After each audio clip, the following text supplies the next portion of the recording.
Hey guys, welcome back to the channel. This is a story about what if Deku became the next #1 hero part 1. If you guys enjoy this what if and want to see part 2, comment down below and let me know before I start. Please do support for more awesome content. And leave a like and don't forget to subscribe to my channel and also share this video with your friends and check out the description in my playlist. So let's start the video. Looking for a successor analysis. He had been told about the agency by Gran Torino, the old man having been chiding him for not finding a successor for One for All, and then trailed off into telling him about analysis, an agency that was all about information upon information on heroes, on anyone with a quirk actually. And now he was standing in front of the building, looking up and wondering if he should have called and booked an appointment. He sighed as he ran a thin and bony-looking hand through his long blonde locks. He had been looking for a successor for over 4 years now, starting at working at UA High School, the premier school for all superhero wannabes.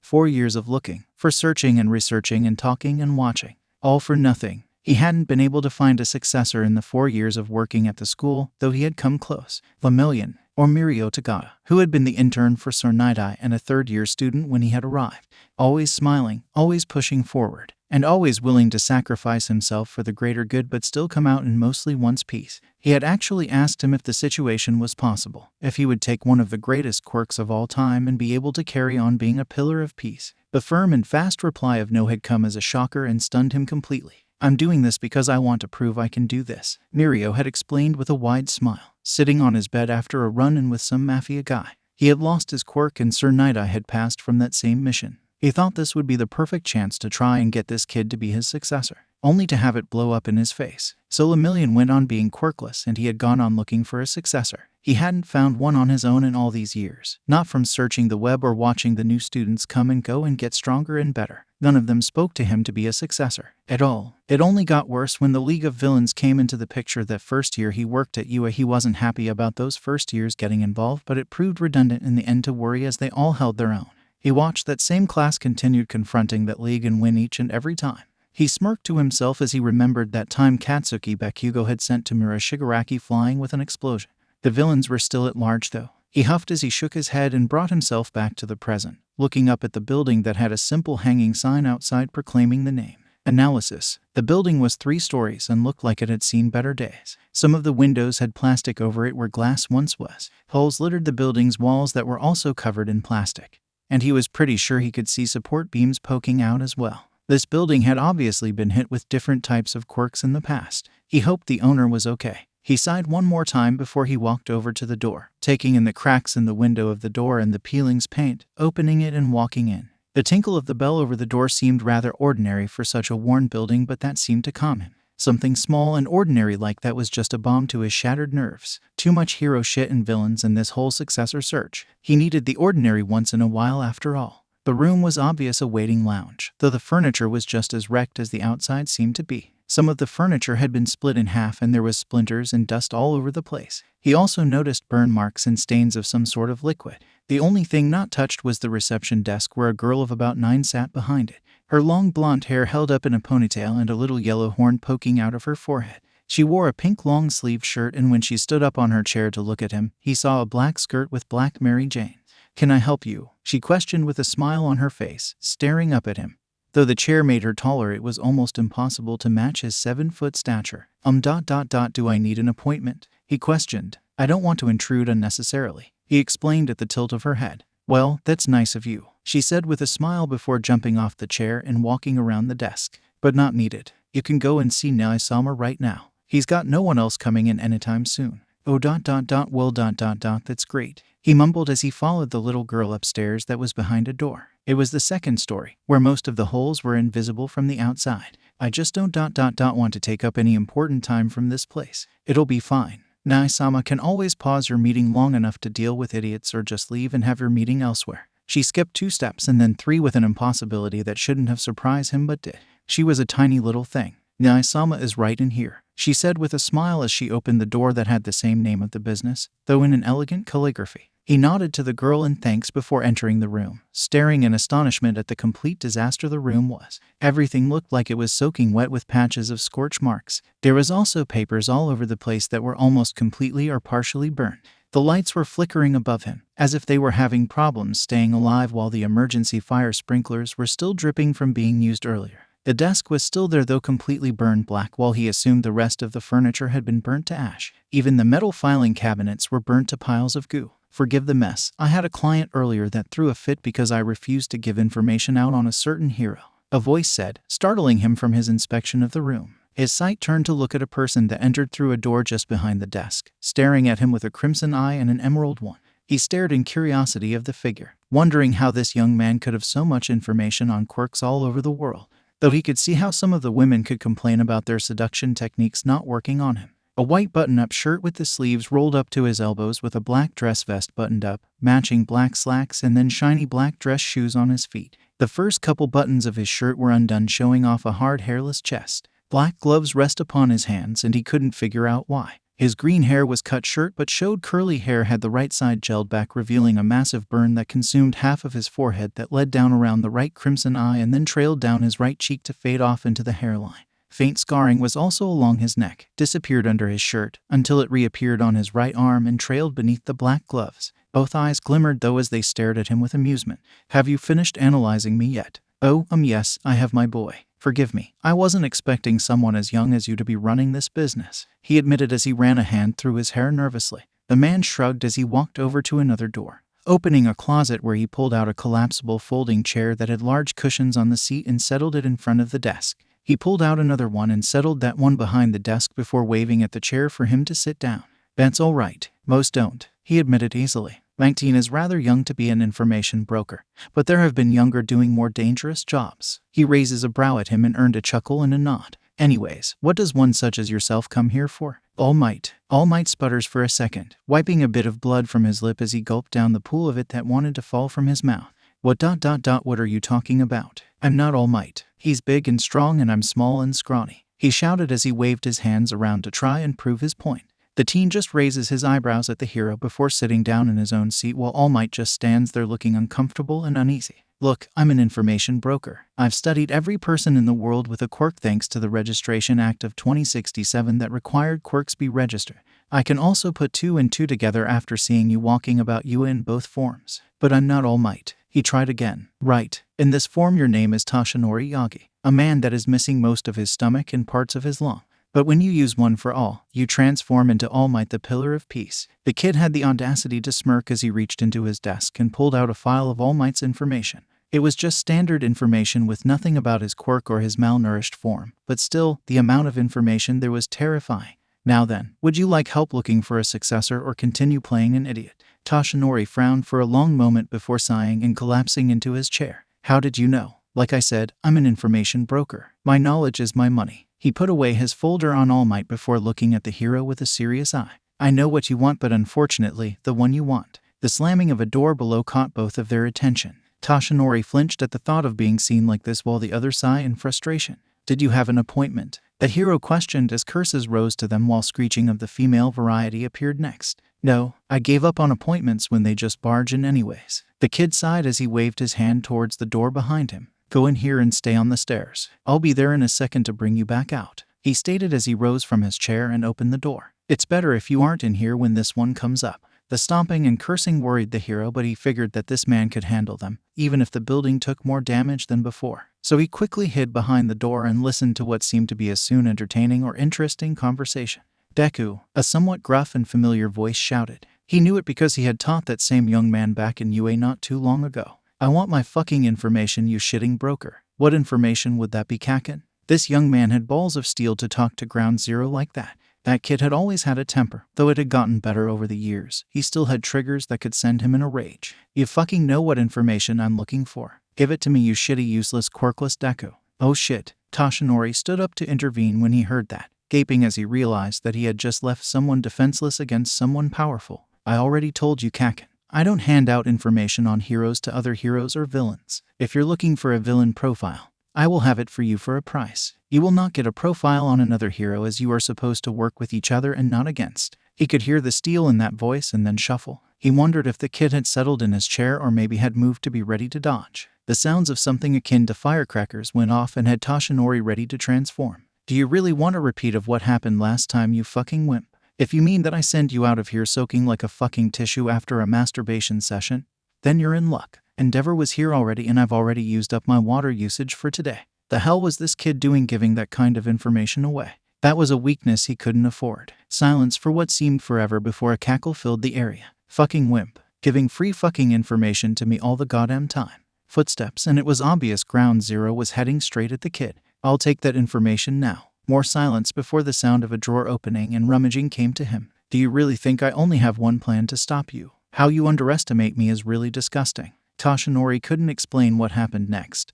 Only that there was a swish and then hacking coughs. The fuck? What what the fuck is this this shit? Katsuki shouted as he continued to curse and yell. Industrial baby powder. It's made to keep babies from getting rashes, but it also absorbs liquids as well, including sweat. You won't be able to cause any more explosions unless you go home and take a shower. Then it was just Katsuki Bakugo left hacking and coughing for a long moment before the kid spoke up again. Now listen to me, Kaken, and listen well. The sound of more rummaging and then a folder hitting the table. I will not give information on heroes out to anyone. That includes your information as well, and yes, I have more information on you than you would be comfortable knowing. I fucking don't doubt that shit. Another cough. We've known each other since our shitty childhood. Yes, so you could imagine the information I could hand out easily if I wanted to. But I won't, because you're a hero and not a villain. So understand the fact that I will not give you information on All Might no matter what you do. Silence once more, and Toshinori could just imagine the staring contest. TCH, fine. Keep your stupid crappy information then. Footsteps and the sound of the other door opening. Oh, and Kaken ... don't break into my office ever again. You won't find any information on any hero but general. The rest of it I keep it all up here. Silence, and then the sound of the door slamming and curses fading away into the distance. You can come back out now. Toshinori opened the door and looked inside, chuckling at the cloud of baby powder that was still settling over the room. Sorry about that, but he's been nothing but a pain the last month or so. Toshinori shrugged as he retook his seat, watching as the kid walked around and instead leaned against his desk. He looked like he was agitated now, glancing at the door and the windows as if waiting for an attack. It's quite all right, my boy. Bakugo has always been rather explosive, even more so when he was a child. The kid looked at him with wide eyes before understanding came to him with a chuckle. That's right, you worked at UA when Kaken was there. He nodded to himself before shaking his head. Right, UA, successor, passing on one for all. He muttered to himself as he cupped his chin between thumb and pointer finger. Before that, could I possibly get a name and maybe an explanation on how you know young Bakugo? Toshinori questioned with a tilted head, his curiosity getting the better of him at the moment. He hadn't known Bakugo ever acting like that around anyone, almost as if he had known them personally and so knew what to say to them. This kid also called the other with a nickname that spoke of familiarity, so maybe friends from when they were younger. I know Kaken because he's the one who gave me this scar, the kid stated as he waved his hand over the right side of his face where it was covered in the scar. You should know that since you were there to save both of us from that slime monster. And that's when he remembers. Toshinori had been running all over the town looking for a thief made out of slime and gunk. He had chased it all around the sewers before it had finally gone up and attacked 2 students. One of them had an explosive quirk that had gotten the villain off of the other student, but had injured him gravely in doing so. All Might had been able to step in before the villain had turned on the other kid. He had heard the one injured had been permanently scarred while the other had been praised for his heroics in trying to help his friend. No repercussions were given. That was you that day. He muttered to himself as he ran a hand over his face. I had heard about you being injured and had offered money to help pay for surgeries and recovery treatments, but it had been refused. Yes, my mother didn't blame you. Instead, she had tried to go through the office for regulations of quirks for a reimbursement since it was an individual's fault in using their quirk without authorization. He explained with a tilt of his head. But they refused because Kaken was underage and had been accepted into UA High School. They didn't want to have him kicked out because of a record. I see. I'm sorry that happened to you, my boy. Silence hung between the two of them for a long moment before All Might looked up at him. I still have not received a name though. Midoriya Izuku, information broker, and quirkless. The teen explained with a small smile that had All Might smiling back. It was a soft look and made his chest warm at the sight of it. He hadn't seen one like that since Nana. Now then, I believe we were talking about a successor for you. Excuse me. A voice interrupted, causing Izuku to sigh and look up at the door, Toshinori also looking up as well. I'm sorry to interrupt, but I came to pick up a file. Todoroki Shoto. Yes, I have your information right here. Izuku pulled out a file from the drawer. Know that I am only giving you this information because you aren't using it against heroes, and do not tell anyone else I gave it to you. I don't need a stampede of overgrown toddlers waddling in here for something I will not give them for reasons they wanted. I know, Shoto said as he glanced at the blonde figure sitting in the chair. I must thank you again for trusting me with this. I've been desperate to get out from under my father's business but haven't been able to find a way. You are sure these heroes will help me? That's why the half-white and half-red-haired boy was here. He knew that his father had been plaguing him to hurry up and join his company, but he also knew of the abuse the boy went through at his father's hand. He wondered if giving the boy an olive branch at his own office would help. Yes, I suggest looking at 𝐒𝐿𝐼𝐧 first. He's been looking for someone competent to run the building for a while now since he's going to be retiring soon. I'm sure you'll fit the criteria for it easily. The look on the broker's face gave mischief as he settled back into his chair, threw his feet up on his desk, and laced his fingers together under his chin. Also, I would like to ask you to take pictures of your father next you see him. I'm sure you'll understand why soon enough. Todoroki just shrugged his shoulders with a smirk of his own before reaching into his pocket and pulling out a large envelope. Here is your payment. I hope this will help in repairs that was obviously caused by my father. No worries there. Izuku quickly opened the envelope and pulled out a large stack of money, running a gloved finger along the end to cause the money to flip. I've already filled out a harassment suit against him and sent in a claim to my insurance with a video of Endeavor attacking me. Again, I'll receive enough reimbursement from the insurance company and Endeavor's own office to keep me from suing to fix this place up nicely. Both heroes chuckled at that before the icy hot hero turned and walked out of the office without another word. I see you are capable of helping others where needed to. Toshinori admired that fact greatly in the team. Very few people could bend their rules to help those truly in need, so seeing that this kid could warmed him even more. That and I hate when Endeavor comes in here demanding. I can only imagine what that kid went through living with that thing. The sneer on the other's face was startling but understandable, thinking just because he has a quirk that he has all the power in the world. And then let's not forget the fact that he thinks there's only worth in things if there's power behind it. God, it's so annoying and frustrating. He shook his head as he sat up and put the money in a drawer of the desk. I can understand that. Toshinori agreed just as the girl entered with a plate with coffee and biscuits. Thank you very much. No problem. I figured 𝐒𝐿𝐼𝐧 would need it after having so many interruptions while talking to you, sir. She explained as she settled the plate on the desk and handed a cup to the hero. I hope you don't mind too much. I know it can be annoying, but we can't really stop anyone from coming in as they please. The only place that can take the hits and has all the equipment needed to fight back are in this room. Toshinori blinked at the information, glancing around and wondering where all the equipment actually was before turning back to an amused-looking Izuku. You won't find it by looking. I've only given access to me and Eri, so only we know where it is. Not even Mei would be able to find it if she tried. He chuckled as he picked up his cup and sipped at the liquid inside, groaning in please. God, you are one hell of a gift, Eri. You make the best coffee ever. Eri giggled at the compliment. Thank you, 𝐒𝐿𝐼𝐧. I try my best for you. I know you do. Izuku replied softly before shaking his head. Now then, a successor. The door slammed open down below. Jesus fucking Christ. Will I get a break today? The teen groaned as his head slammed into the table as the door to the office opened and a very familiar and unwelcomed figure walked into the room. I want all you have on 𝐿𝐼𝐧. Now, Endeavor growled as he walked in, flames fanning around him wildly as he glared at the teen behind the desk, though his normally tanned skin was a bright purple at the moment and clashed horrendously with his flames. I know you gave Shoto information on him not even 2 minutes ago. I want it now. I gave him general information on the location of 𝐒𝐿𝐼𝐧's office, nothing more. Izuku replied harshly as he stood up from the desk and quickly walked around so that he was in between the number 2 hero and the 2 near his desk. I will not change my mind, especially not since you torched my office earlier this morning. He growled right back. Damn, this kid definitely has some balls on him. Toshinori thought as he watched the confrontation, wondering how he was going to handle the other this time around. Though from what I've seen so far, though little as it is, he seems to have a plan for every attack that comes his way. I wouldn't have done that if you had just given me that information I requested.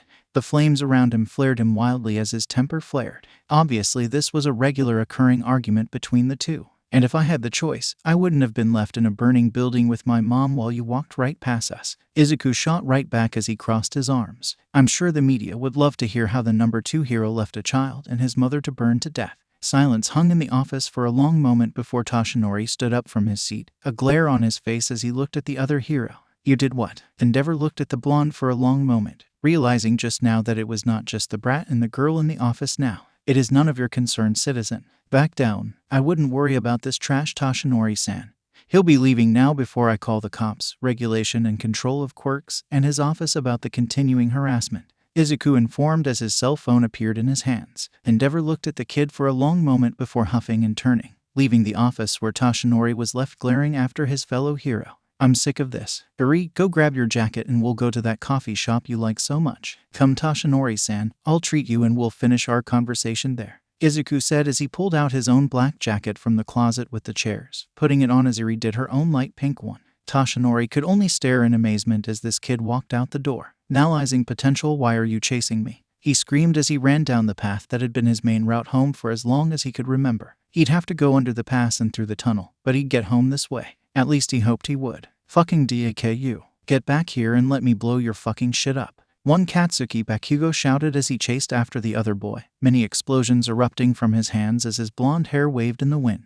His explosive quirk terrified everyone at their school and caused Izuku more than a few burns. Why would I stop when you say that? He shouts back as he entered into the tunnel that would be the halfway point home, only to come to a complete stop as a whole new horror ripped through his body. Oh, what's this? A new invisibility cloak. The voice was gurgle-like, as if constantly changing. But that was the least of Izuku's worries when the green slime slammed into him and proceeded to force itself into his mouth and down his throat. Don't worry, this'll only hurt for a minute and then it'll all be over. No, Izuku screamed in his head as he clawed at the green slime, trying to get it off and away from his mouth. He couldn't breathe and he couldn't scream and he couldn't do anything but struggle weakly. He had no quirk to fight back with. He was quirkless and unable to fully fight against the slime. He was being suffocated to death because of that and also because this slime wanted to use him. He was going to die here. There'd be no help. He would die. The fuck you think you're doing to Deku, you fucking sewer scum? Kakin. That was Kakin. He'd help. He was strong. He would save Izuku even though he hated the boy. He wanted to be a hero after all. What Izuku wasn't expecting was for the explosion that Kakin let loose to blow not only the slime creature off of him, but to decimate the right side of his face. Excruciating pain consumed him as the fire and ate at his face and his shoulder and arm and chest. The blast had been huge, much bigger than he could remember Kakin ever making before. Now it was tearing into him and he screamed in pain even as the slime still somewhat lodged in his throat. He doesn't remember a whole lot after that except pain. Pain, pain, pain, pain, pain. It all hurt and he wanted it to stop. But it wasn't, and so he screamed, cried, sobbed, and writhed in pain. He did remember two strong hands cradling his body against a warm one even as sirens blared somewhere in the distance. A strong voice whispering to him even as cursing in the background caused him to cringe. The warmth of the arms and the chest he was held against helped a little, but the burning sensation tore into more and more, especially around his right eye and inwards. It was excruciating to the point of him wondering how he was awake. It'll be okay. Help is coming. Just stay awake and not sleep. Words filtered in and out, all saying the same thing. God, how he wanted to just curl into that gentle and reassuring voice. He had no clue which hero, for it could be no one else as Kakin would have been insulting him, had arrived to help them. He hoped it was one he knew, like Kamui Woods, Blood King, or Best All Might. Just keep awake. You'll be okay. Fucking Deku got in my way. He whimpered at that voice. He knew Kakin was angry and that he'd take it out on him the moment he could. He didn't want to face the other team though. God, he'd been burned by the explosions before, but not like this. It hurt beyond belief. He cried, sobbed, whimpered, and clung to the warmth holding him all the way to the hospital. All until they had put him under so that they could try and save him and his face. God, he hoped it wouldn't hurt as much when he woke. Analysis: they arrived at a coffee shop that was painted a bright blue with homey fixtures. The tables were small and round with some booths that held white cushions and bright yellow flowers painted on them. Then there was just an air of home and warmth that he enjoyed a great deal even as he had to wipe blood from his lips. Order anything you like. It'll be my treat, Izuku said as he sat down at the round table directly in front of the window that looked out onto the street. Hurry, 2-cake limit. You still have to eat dinner later, he ordered the girl as she looked over the menu. The girl pouted before nodding her head as she returned to the menu. Toshinori sat down as well and already knew he was going to order a plain black coffee. Thank you very much, young man. I appreciate this. The young man waved his hands as if it was of little matter, his eyes on the menu as well. Order something to eat as well, Toshinori-san. You need to have some fuel for later. Oh no, I'm fine. I'm not hungry at all, he assured quickly. He was actually a little, but it wouldn't be worth it since he couldn't really eat a whole lot in one sitting. Do not think to fool me. You need to start eating small meals multiple times a day to stay healthy. That's why you have become this malnourished in the first place, trying to eat large meals like a normal person when you should be eating several small meals a day. Izuku lectured as he continued to gaze over the menu. He was not about to let this man wither away just because he's too stupid to change his lifestyle to accommodate his health. Heroes could really be idiots sometimes. Toshinori sat there stunned once more at this young man. He would not think he knew much due to his age, but he did. He knew so much and could put it to use in so many different ways. Either way, I'll order you something small and you will eat it. And then you will go and talk to Recovery Girl and see about a new eating schedule and plan after we finish our meeting. Izuku continued as he nodded to himself and settled the menu down before standing. Do you know what you want to eat, Eri? Yes, Nya-sama. A slice of the cherry supreme cheesecake and a slice of the triple-decker white chocolate cake with a white elephant. she ordered with a smile on her face. Got it. I'll be right back then, he said as he took off for the counter where a pretty blonde stood behind it waiting to take his order. 𝗧𝗵𝗲 will order you something really good. I promise, she gushed as she got his attention. He knows exactly what people can and can't eat even if they don't. So you'll be fine. I see. That's good to know. He nodded to her before looking at her a little more closely, taking in the scars that covered her arms after she had removed her jacket. There were also some on her neck and face but had faded so they weren't as obvious. Whoever this girl was, she had been through a lot in her young life. He just hoped it wasn't because of this young man. So, how do you know Midoriya? You don't look like you're related to him. She tilted her head at him before smiling brightly. I'm not. 𝗧𝗵𝗲 actually rescued me 3 years ago from my old home. He hasn't allowed me to be taken away from him ever since, she explained as her eyes wandered over to the young man, watching him pay for the orders. He's been so nice to me and he's invited Mirio over too. I don't think I'd be here if either hadn't tried to save me so viciously. The hero frowned at the information, knowing exactly who Mirio was. The young man had lost his quirk and refused one for all without a second thought. I see. So you were there when Overhaul was arrested, he murmured to himself, chin resting between his thumb and finger in thought. I knew they had said a girl had disappeared from the scene but no one could find her. That was eerie, Izuku said as he reappeared. He sat a big pink mug with whipped cream and a cherry on top in front of the girl before settling 2 pieces of sweets in front of her. Obviously it was the cheesecake covered in cherries and sauce while the white chocolate cake was swamped in frosting. Toshinori received a yellow mug with what seemed to be green tea and a plate of small sandwiches that looked to be made up of tomatoes and cheese. Izuku sat down after he settled a green mug with steaming coffee in it and a lemon pound cake. You got me tea, the hero stated as he looked down at the liquid with disdain. He normally didn't mind tea but he really wanted coffee at the moment. Not to mention the sandwiches were rather dainty looking, like for a woman. Your stomach can't handle the caffeine in coffee. That's one of the reasons why you cough up so much blood. You're overtaxing your stomach, he explained calmly as he sipped at his own coffee calmly. So drink the tea. It has honey in it as well to help keep it calm and help heal any damage you might have done to it. Then the sandwiches don't have anything heavy but will give you the nutrition you need. Toshinori grunted but sipped at the tea anyways. It was definitely the normal green tea with honey in it, so it wasn't bad. Then he took a bite from one of the sandwiches, enjoying the freshness of the tomatoes and lettuce. The cheese was sharp and gave a bite where the veggies didn't.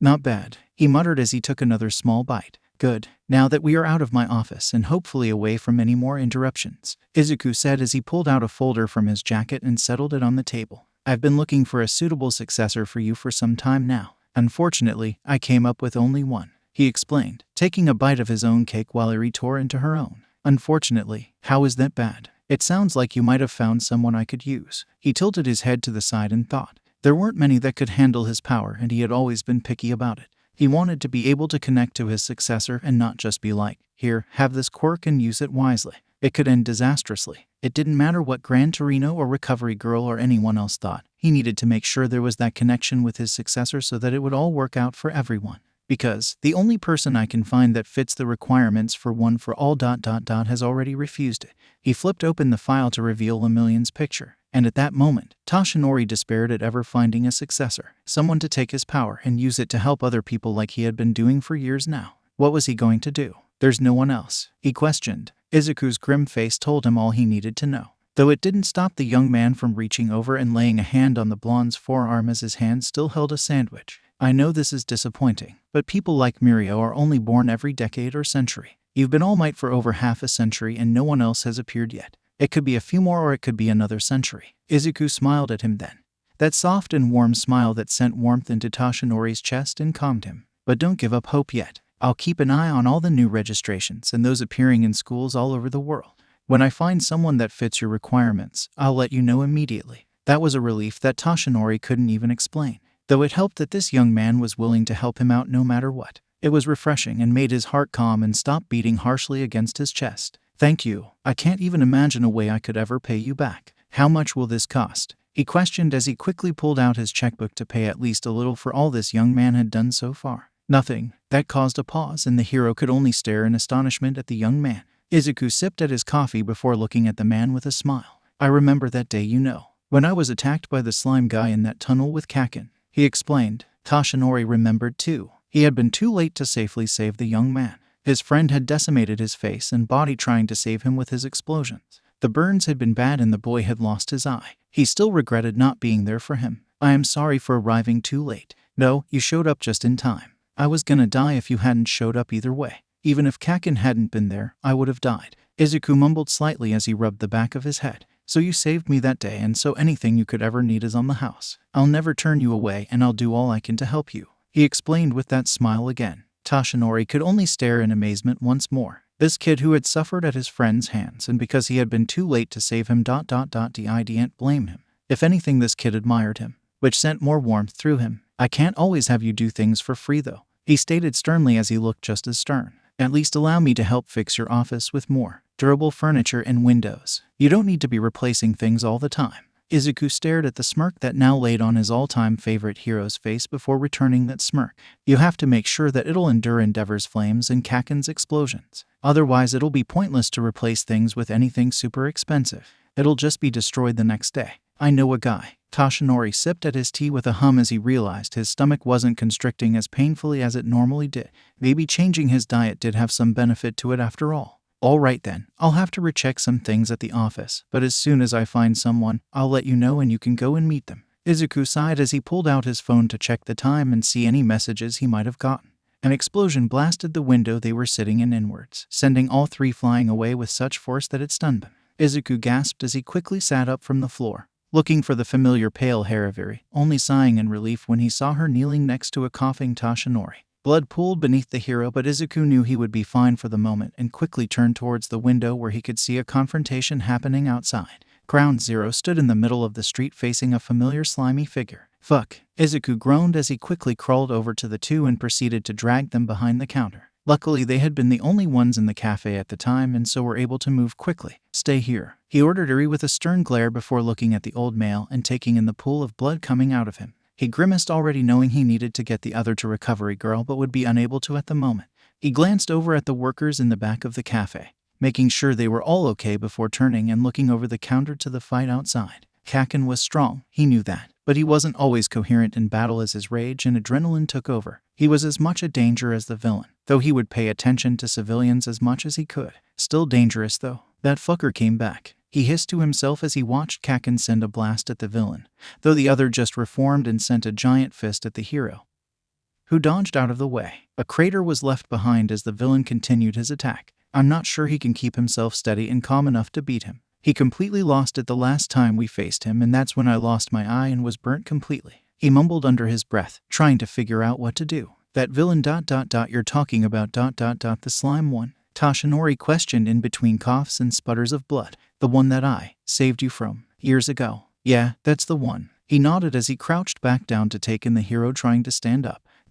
You don't have the strength right now, not to mention there's others watching you. He flicked a look at the workers of the cafe that had them in full sight. Ground Zero will handle this, don't worry. A scream caught Izuku's attention and he shot up to look over the counter, in time to see a teenage girl around the age of 14, cowering as the slime monster swarmed towards her just outside of the cafe. 𝐭𝐿 was too far away, and if he tried an explosion, he would just hurt the girl. Izuku didn't even remember his body moving. All he knew was that he was soon consumed by slime that was swarming into his mouth and down his throat. He couldn't breathe. He couldn't scream. It was all too familiar as he clawed at the slime, trying desperately to get it out of his mouth and out of his body. He wanted nothing of this thing in him or on him or near him. He didn't want it. Fuck, he was losing air. His vision was going gray and he knew it would go black soon. With no air getting into his lungs to go to his brain, his body was shutting down. He wouldn't last more than a minute or so at this rate. Burning pain on his left side. 𝐭𝐿 must have tried exploding the thing again. He could feel the pain there. That bastard never learned. Explosions couldn't save everyone when used, but it could always hurt someone.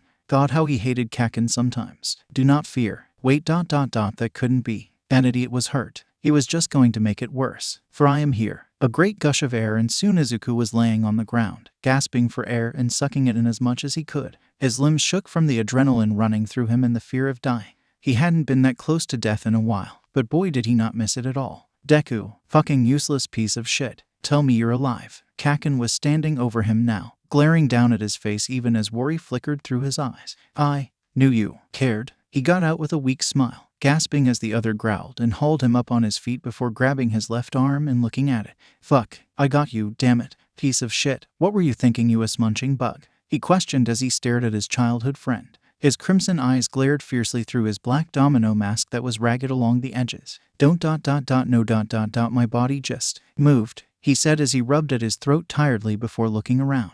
All Might showed up. Yeah, he's getting that fucking sewer scum gathered in another plastic bottle. Fuck it all. Make sure you get that healed, you useless trash. Kaken growled at him just as he reappeared at the quirkless man's side with a glare of her own. He wouldn't be hurt if you hadn't have tried to blow him up. She stuck her tongue at the blonde as she grabbed a hold of Izuku's hand in both of hers. You're so mean and reckless. How are you a hero? Eri, not now. Izuku sighed as he pulled the girl into his side and gave her a quick hug, though she refused to let go a moment later. Thanks for the save either way.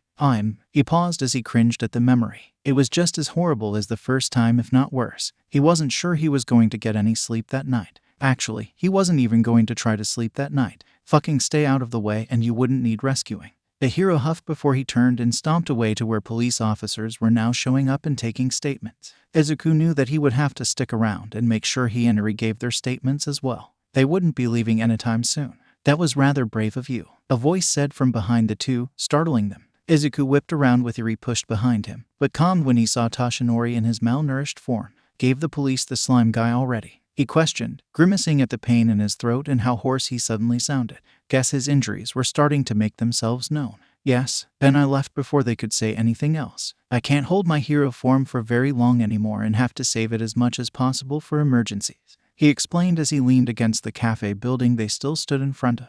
There was blood leaking out the side of his mouth that he wiped off, but otherwise he looked unharmed. Your body moved on its own. Izuku frowned in confusion but nodded in agreement. Yeah, he coughed as his throat flared in pain, wondering why it hurt as much as it did. Though to be fair, it wasn't as bad as before the first time he had that run-in. You saved this girl at the risk of your health and took her in. You gave her a home and kept her safe despite the fact she could bring danger to you. Toshinori continued on with a smile forming on his face as he took in the continuing confusion of both Izuku and Eri. The girl still had her arms wrapped around the older boy's waist, but her face was no longer buried in his side, but her eyes now settled on him. Those golden eyes were slightly unsettling, but otherwise he enjoyed the confusion. What about it? Izuku could already tell there was something going on in this man's head. He wasn't sure what it was, but it had him on edge in a way he hadn't felt in a long time. Not since before high school and before the incident with the slime creep the first time around. This man had a plan and he was going to be damned if it wasn't going to happen. That was the feeling he was getting from Toshinori at the moment. Let's return to your building before I say anything more. I'm sure this is a conversation that will need privacy, he explains with that continuing growing grin. Izuku wasn't scared or worried from the grin. No, it was an anticipation that he had never felt in his life. He couldn't wait to return to his building to find out what All Might wanted to talk about now. Too bad they weren't returning to his building. He moved with intent in his eyes. Analysis. This kid ... This kid was exactly what he was looking for. He had the balls to stand up for what he believed for, even if he was at a disadvantage. He was kind and patient with those around him, no matter how rude they may be. And then he had the instinct to protect no matter that cast to himself. Though he'll say that the kid did have a sense of preservation when acting against heroes that came into his office. The ability to predict and use their weaknesses against them was valuable and would continue to be so when going up against villains. Yes, the boy would do nicely, he thought just before everything turned black. All right, Eri, let's get him to you and looked at before anything in him goes worse, Izuku said as he maneuvered the much taller man's body onto his back so that he was carrying him piggyback style. The last thing they needed was for this guy to keel over on them while trying to find him a successor. Okay, the little girl agreed as she bounced forward with excitement. She had seen the school before, who hadn't with how close they lived to the school. You think they'll let us in? The security systems was just as legendary as the heroes that worked at the school after all. If Toshinori-sen has his ID on him, then we should be able to slip in without too much of a problem, he said next as he dodged around people that were heading towards the scene of where the attack had been. The news that All Might had shown up must have been spread faster than normal, but that didn't matter since the other man was completely asleep at this point. Stay close, Eri, I don't want to lose you. The girl stuck close and kept a hand on his jacket as they trailed away from the scene and moved ever closer to the school. It took a little bit, but they were able to get to the school easily enough. But now the real test came when they had to cross the gate and onto the school grounds. Stay close, I don't want you getting caught by the doors if something goes wrong, Izuku said as he glanced down at the girl before looking forward. Let's hope he brought his ID with him today.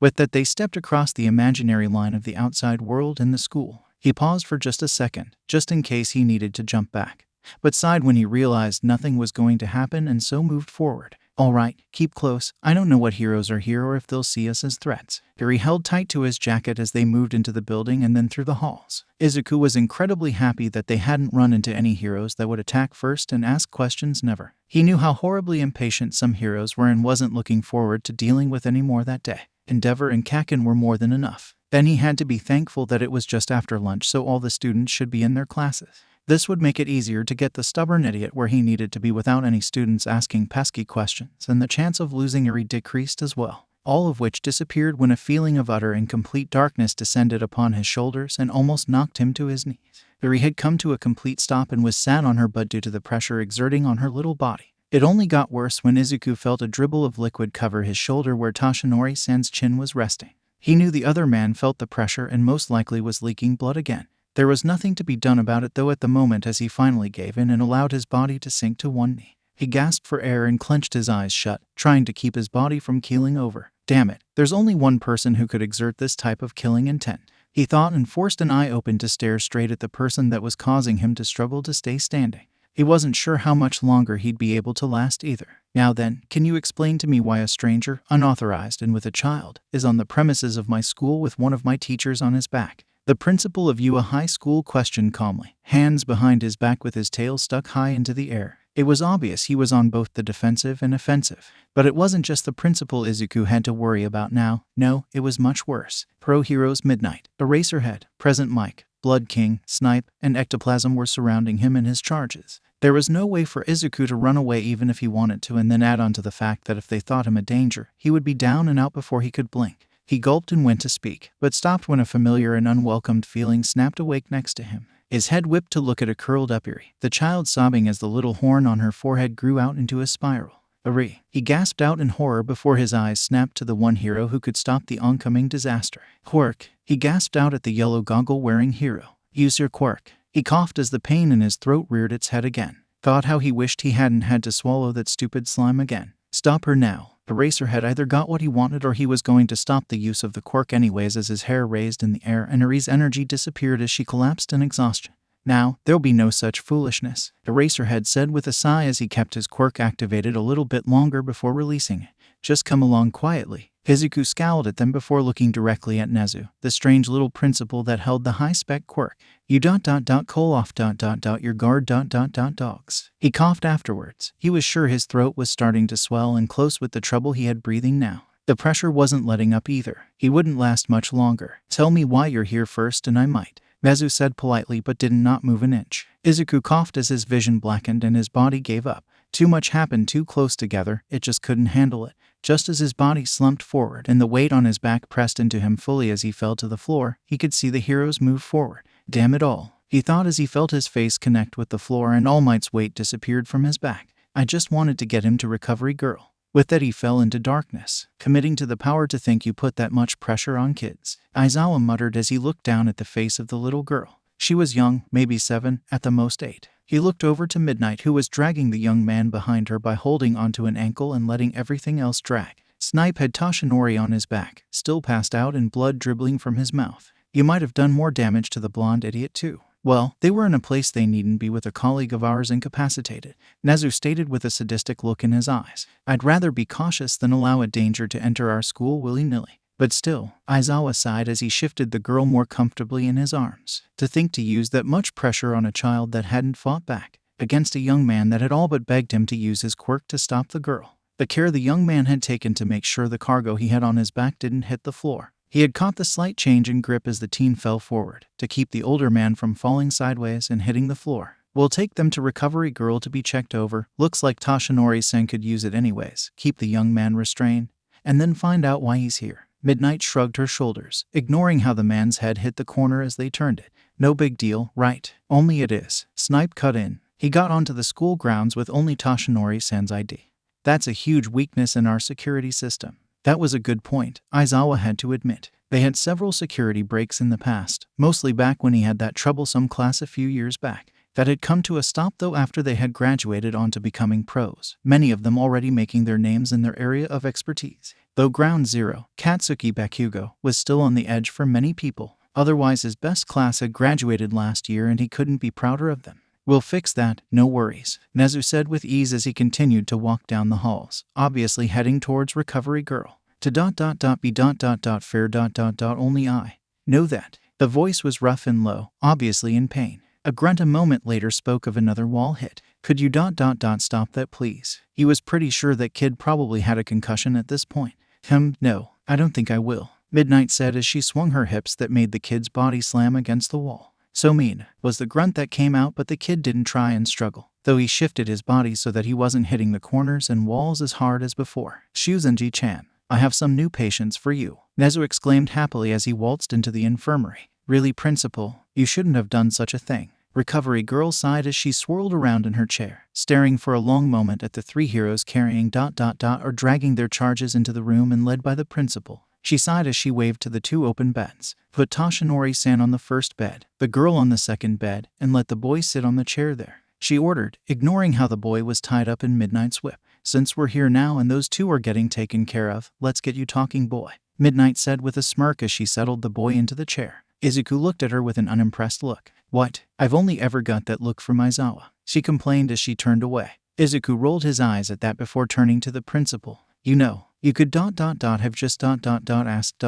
me to follow ... you two. Riko, very girl, he managed out, coughing here and there.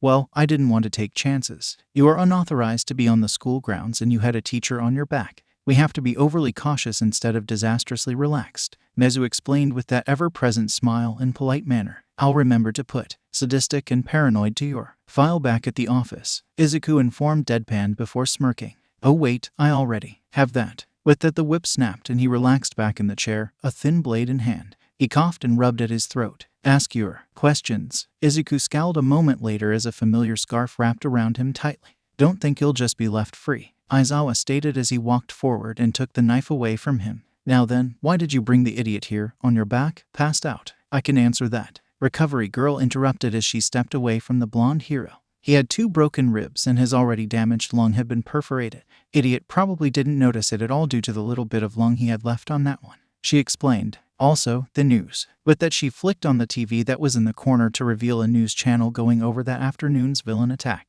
The teachers all watched the news of the slime villain's attack appeared, along with a grainy video of Ground Zero facing the slime monster that was wrapped around a green-haired man, shoving itself down his throat. Then All Might appeared and blasted the villain off of the man, revealing it to be the one they had in their custody. He overdid it and I'm assuming this young man knew that and so brought him here to be healed, she explained before walking over to the girl and looking her over. Izuku sighed in relief as the video playing and the nurse said basically everything that had happened.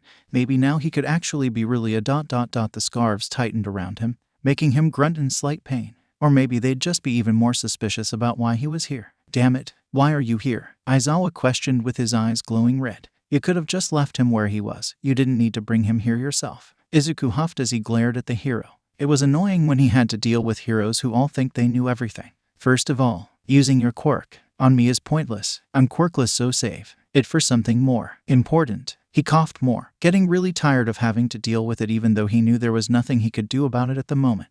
Quirkless. Aizawa's frown became more pronounced as he released his quirk. Then why? Izuku glanced over where Recovery Girl was working on Toshinori before glancing over where he was covered with a blanket and sleeping peacefully. All Might ... is my hero, he stated as he turned not to Aizawa but to 𝐒𝐬𝐳.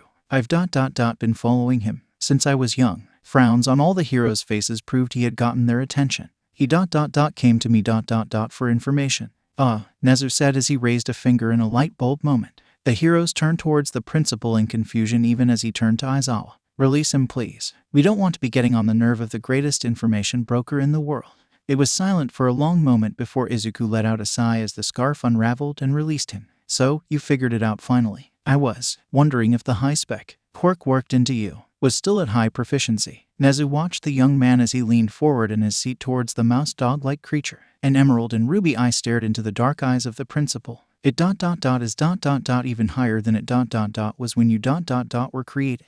𝐒𝐬𝐳 smiled at that before nodding his head. It seems you know more than you should. He turned to the nurse. Can you heal him? Listening to him talk is like listening to nails on a chalkboard. But of course, the old woman said as she finished up with the blonde and then turned to the young green-haired man. Now open up, dearie, so I can see the damage. Izuku smiled and nodded his head as he bent his body downwards and opened his mouth, almost choking when a tongue suppressor was shoved onto his tongue and a light shined to reveal his throat. Oh dear, you have quite the torn-up throat. I'm surprised you've been able to talk at all, she stated as she released him. Izuku quickly working his jaw so that the slight ache would disappear. Now hold still, she demanded as she grabbed hold of his hand and planted a large smooch onto it. Izuku blinked in surprise as he felt energy flow through him and then exit out of him in a whoosh. He gave a cough as his throat healed fully and exhaustion overrode his body. I feel much better, thank you, he gave to the woman as he slumped back in his chair. Is Eri all right? No side effects from her quirk, right? She's fine, just exhausted and a mild fever. She'll be fine completely soon, she explained calmly as she popped out several gummies into his hand that lay in her own.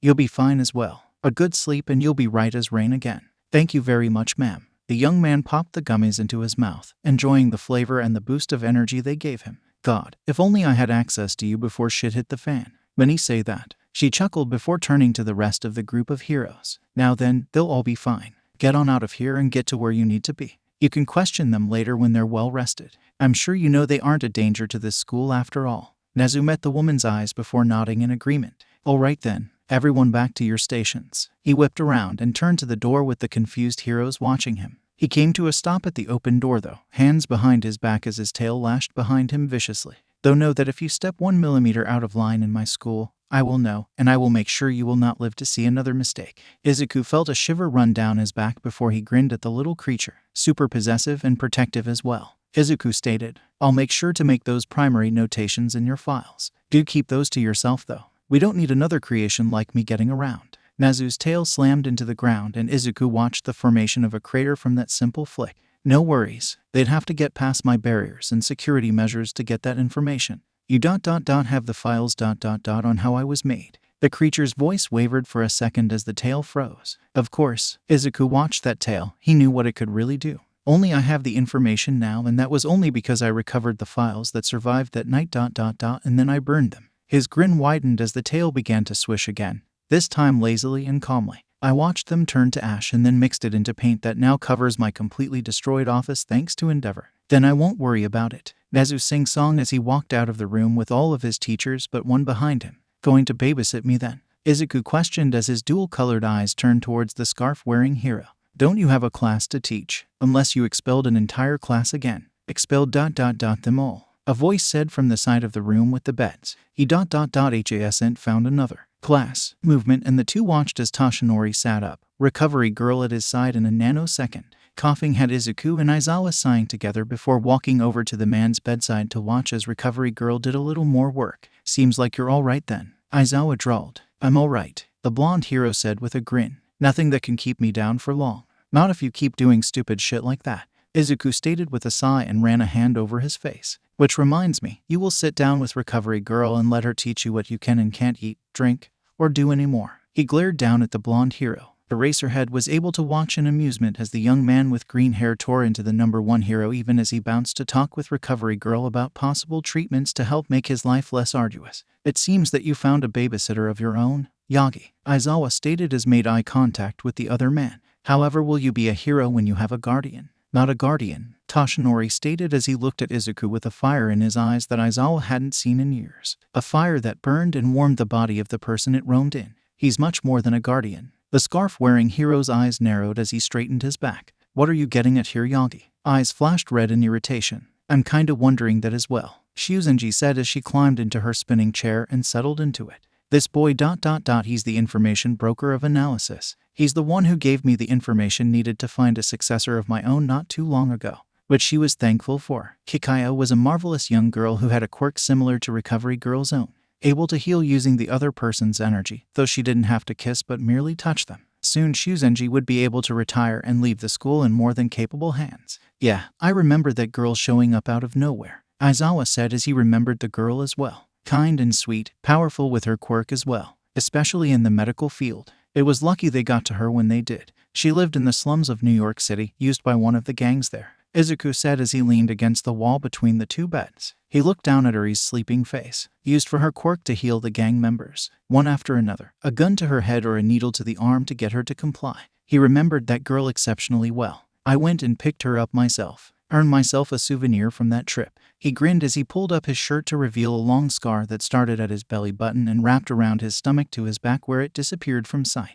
You should see her soon, she's be wondering about you, 𝐒𝐭𝐚𝐲 said with a smile before becoming serious again. There's only one reason Toshinori went to see you. Am I wrong? No, you're not, Toshinori spoke up again, leaning heavily against several pillows with that grin on his face still. You're not guessing wrong at all and you should assume a lot of things. He couldn't find you a successor, Aizawa stated with a shake of his head. You had one shot and it blew up in your face because of your sidekick's death. 𝐒𝐵 was a dead end, yes, he agreed with a nod of his head. But he wasn't the only person worthy of receiving my power. His eyes hadn't left Izuku once since this began, and the boy had realized this. What are you talking about? Izuku questioned as he put his eyes on his all-time favorite hero. I've looked at everyone on this planet over, quirkless or not, none of them fit what you're looking for. There's no one else able to take the power of one for all and use it correctly. You looked at other people, Toshinori said as he made sure to keep his eyes trained on the boy. A boy that had run into danger to save another person, despite the danger to himself. A boy that just admitted to saving a girl that had suffered at the hands of others because she needed the help and because Recovery Girl needed her own successor.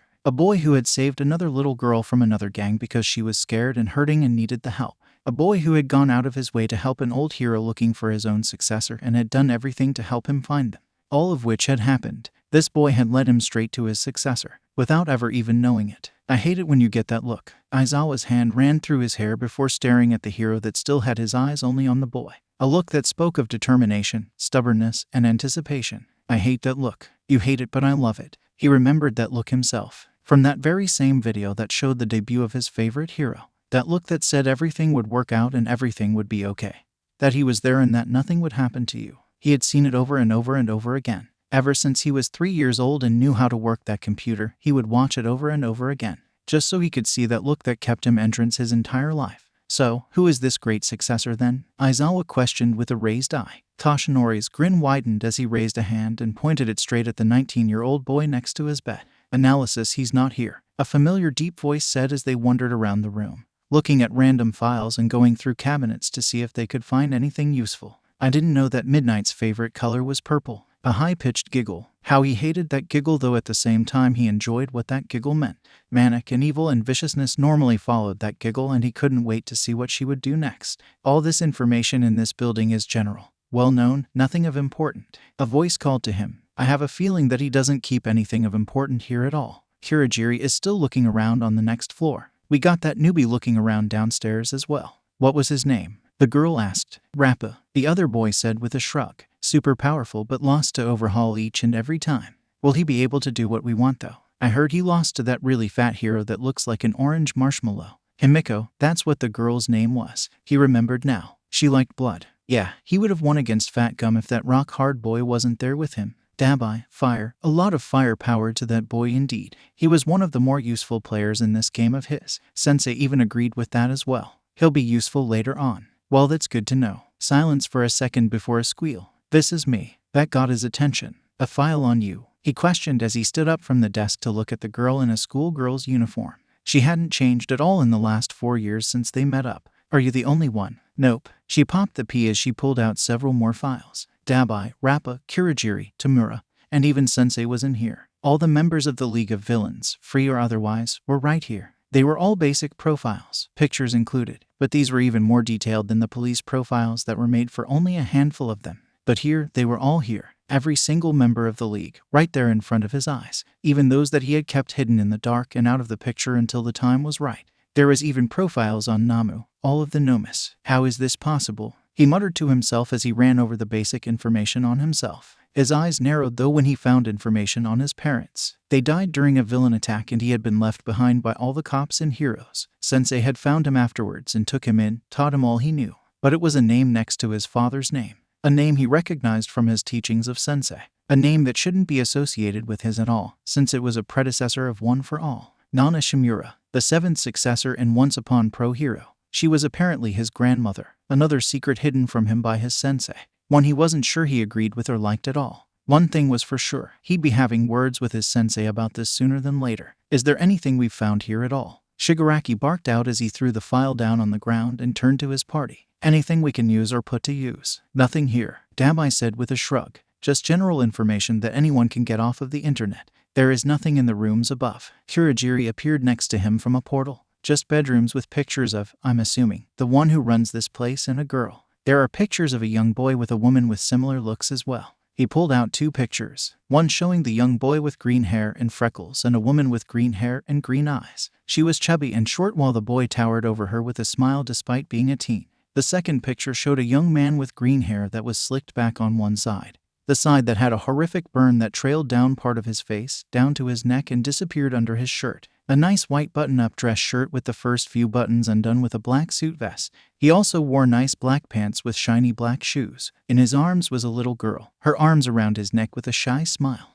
The little girl was blonde with a little horn poking out of one side of her forehead with wide crimson eyes. She wore a long pink shirt with a white fluffy skirt and black Mary Janes. This is him. He held the picture up with the older man and little girl. I'm assuming so, yes, 𝗂𝐬𝐽 said with a nod. They weren't upstairs, so I'm assuming that they must be out at the moment. Hey, can I fight 𝗵𝗲𝗏? 𝗵𝗃 called up from the lower part of the building. 𝗵𝗲𝗏? Shigaraki questioned and blinked as he did so. Number 2 hero, he mumbled, wondering if it would be okay to fight him or not. We should leave now. The last thing we need is for him to know we've come looking for him. 𝗂𝐬𝐽 stated. Sir will know what we need to do to get him into our hands. He nodded to himself before looking to where 𝗵𝗃 was standing just within the door of the stairs. We'll leave. We don't have time to deal with that wannabe hero. He nodded to 𝗂𝐬𝐽 and a portal appeared. Let's leave. We'll come up with a game plan to take the information broker as our own.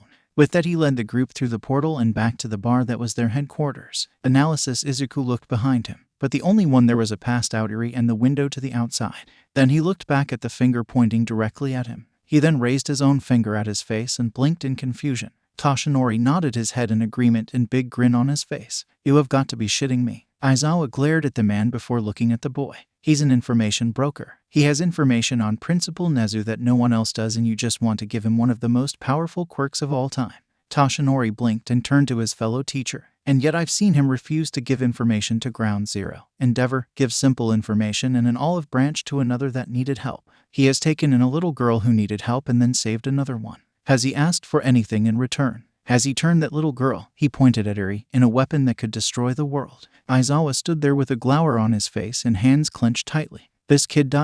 he'll be trouble. The blonde hero laughed at that as he nodded. That's what I was for, Nana. I was trouble. A quirkless kid that was trouble and almost destroyed so many things. He stated as his eyes became covered in film and far off. It took me a bit to gain control and to learn what it meant to be a hero. That doesn't mean you should choose the first quirkless kid off the street that you meet. The shout startled both other males and got a squeak from the little girl. You okay, Eri? Izuku asked as he sat on the edge of the bed and pulled the girl into his side. It's okay. He's just a little frustrated with Toshinori-san, he explained as the girl looked at Aizawa with wide, distrustful eyes. He's angry, she stated calmly, pursing her lips. Is it because he doesn't like you? Izuku chuckled as he ran a hand through her hair. Isn't that most people who walk into our home? He questioned back with a smile. It's fine. He doesn't have to like me. Is it because you got burned? Because you're quirkless? Because you helped me? Her voice got lower and quieter and spoke like her whole world was ending. Nothing like that, Izuku assured, continuing with the hair brushing. Just a big decision to be made, especially when he just met me. But, she frowned as she pushed away from him and looked at Aizawa,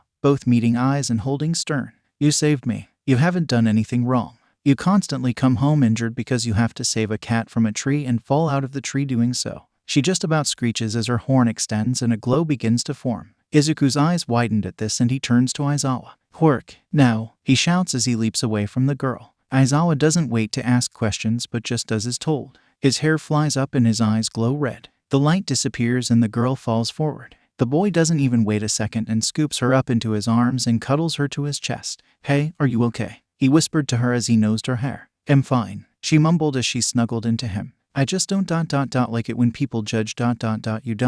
without knowing you. Izuku sighed as he kept her up against his body. Anyways, what do you mean me? You can't give me one for all, he stated as he moved further onto the bed so that he could settle Eri onto his crossed legs. You need someone who can become a hero, to be the pillar you are. And that can be you, Toshinori stated with a smirk. There are people who become heroes long after they graduated high school. You can still get your license and become a hero. Izuku froze. Eri blinked sleepily up at him, wondering why his body had gone from soft and warm to stiff and cold. Izzy, she questioned. Say, he clenched his jaw tight, his arms wrapped around Eri a little bit tighter. Can you ... can you say that? Say that again. Toshinori grinned wide as he looked at the boy. His eyes were shadowed and his hair was falling forward, hiding his face. Eri was looking up with a face that was confused and worried. Izuku Midoriya, you young man, can become a hero, he stated with his hand held out to the other. Eri's eyes widened when little droplets fell onto her face, streaking down as more and more fell. Izzy, she asked again as she reached up with a hand, catching tears on her fingers. He felt a weight on his chest and shoulders push against him. His head became clouded, nose became plugged, his breathing became erratic, and his body felt just heavy. He knew this feeling well and he didn't miss it, but he needed to feel it. Again, he choked out as he clutched at the girl in his lap. "You can be a hero, Izuku," Tashinori said again as he realized exactly what this young man needed. He didn't know everything, but he knew that feeling of being quirkless and being told he couldn't be a hero. That feeling of being unable to reach a goal that he so desperately wanted but not being able to do so. He knew it well. He also knew the feeling of being vindicated and how great it felt when he did show them all wrong. How great he felt when he was told he could be a hero. That was a weight that lifted off his shoulders, and he spent almost all day crying in relief. That was what was happening right here. You can be a hero, Izuku Midoriya. You can be exactly what you've always wanted to be. You can take my power and be the pillar of peace we both know you can be. He paused and watched the tears continue to flow down those pale cheeks, one blistered with a burn scar so bad that healing quirks couldn't even fade it. There's a way to tell a hero before they become one, easily as well. Their stories and how they start. Aizawa groaned at this as he knew what it was. The same way he knew he was going to become a hero, and the same with Yamada. Their bodies moved on their own. That's what happened at the cafe today. Your body moved without you thinking about it. That tells me you will be a great hero, one the world needs desperately, he explained as he waved his arms around before holding them still out at his sides with that big grin on his face. You can be a hero, Midoriya, my boy. All you have to do is accept my power as your own. Izuku couldn't believe what was being offered to him. The chance to live a life that he thought he could never have. The pain and the suffering he underwent when he was younger because he was quirkless and powerless to stop it all. How it all hurt, and he was left to suffer by himself for a very long time. God, how this all felt so surreal and fake. Again, he gasped out once more. Tashinori, All Might repeated, "You can be a hero." It was said softly this time and calmly, as if the other knew exactly how bad this was hurting and yet helping him. He most likely did. Izuku knew what his past was after all and knew the pain the other had suffered well. So because he knew what the other went through, knew the condition he was in, and knew what would happen after he gave it up, he did the only thing he could. He reached out without looking and waved his hand around until it was grabbed by another skeletal hand and held tight. Two little hands followed and they landed on his cheeks, catching the tears falling and wiping them away as fast as they reappeared. "I'll do it," he said as he looked up with a shaky smile and tears still falling down his face. He had hoped that he had gotten over the crybaby bullshit, but apparently he hadn't. "I'll be the 9th successor." Tashinori's smile widened as he nodded. "You will be a great hero. Now eat this." A single blonde hair was held out towards the young man. Testing the waters, he stared at the picture in his hand, his pinky held off of it so it wouldn't disintegrate. He had been staring at this picture for hours now, trying to figure out why this picture held so much significance to him and why it had held his attention for so long. Never had he looked at a picture like this, like it held all the secrets to the world and all he had ever wanted to know. Those eyes were one of the things that his eyes always moved back to. One very familiar crimson eye he had seen before, but calmer and more focused. The crimson eyes he remembered were wild, filled with rage and determination that would burn you alive if you stared for too long. He remembered those eyes, and this one was similar to those, different in a way but still the same determination. He wondered if that new hero had caused this man to lose his other emerald eye and had been forced to give blood to grow this one. After all, that one doctor could grow new organs or limbs for a person as long as they had the blood of the one who had taken that limb in the first place. It wouldn't be surprising if that is what happened this time around as well. "What are you thinking, Shigaraki Tamura? Sensei ... When did he call? What is that you hold?" "A picture found at analysis when we went for the information broker," he replied distractedly, running a finger over the man's face again, blocking out the crimson eye to stare at the emerald. That one spoke to him as well, a memory he had pushed away as unimportant years ago. It was blurry and unfocused due to the amount of time he had forgotten about it. It's of a young man with a burn covering half of his face, and he's holding a little girl with a horn poking out of her forehead. He knew before his sensei had asked and so had explained what the picture held. "Why does it hold your attention so?" "I didn't think anything but video games would be able to do that." He was silent for a long time, still trying to drag that memory out of the depths of his mind. It was important, he knew it was, but how it was, he didn't know. Something about him. "There is something important," he mumbled, reaching a hand up and scratching at his neck in irritation. "Something important, I have to remember." A slight burn as he scratched deep enough for blood to well, but he didn't care. It was helping him think, so he continued to scratch. "Would you like help?" "No," he snapped as he turned to the television with a glare. He knew what Sensei was talking about, but he wasn't going to allow that to happen again no matter what. It had torn his mind up so badly last time that he didn't want to spend a month in bed healing. It was a waste of time. "I will remember on my own and then make a plan." Silence for a while, blissful. Kurogiri had gone out for supplies. Himiko went to kill for blood, and Dabai was lurking around somewhere but kept silent more often than not. His mind worked hard in the silence, nails scratching at his neck again, and Sensei kept silent as he continued to think. Flames, he spoke up finally as his hand stopped moving and his eyes widened in realization. That building that was destroyed in a confrontation between Endeavor and a villain. He remembered now why it was so important. He was there for that confrontation, out of sight and moving to get out. He hadn't wanted to fight the fake hero at all. No matter how fake he was, Endeavor was still powerful. I remember that as well. Quite the fight that built up several thousand money worth in damage and hundreds of casualties. Most of them were of the druggies, whores, and filth that died, but some were still just children and innocents. Yes, that's right. He had only escaped because he had called Kurogiri to pick him up. That's why he had survived. But what is it about that picture that has brought you back to that incident? He was there, he stated as he remembered. A boy with a horrific burn on the side of his face, his entire body covering a thin, frail woman, protecting her the best he could from the fire. Now that he thought about it, he pulled over the other picture of the boy and woman. The boy had no scars and 2 bright emerald eyes, but it was the same one that stood with the little girl. The woman had been chubby in the picture, but he remembered her being thin and rather attractive looking. He was there during the attack, protecting his mother. For the woman could be no one else. The same eyes and hair and facial structure. How is this important to you? Again with that question.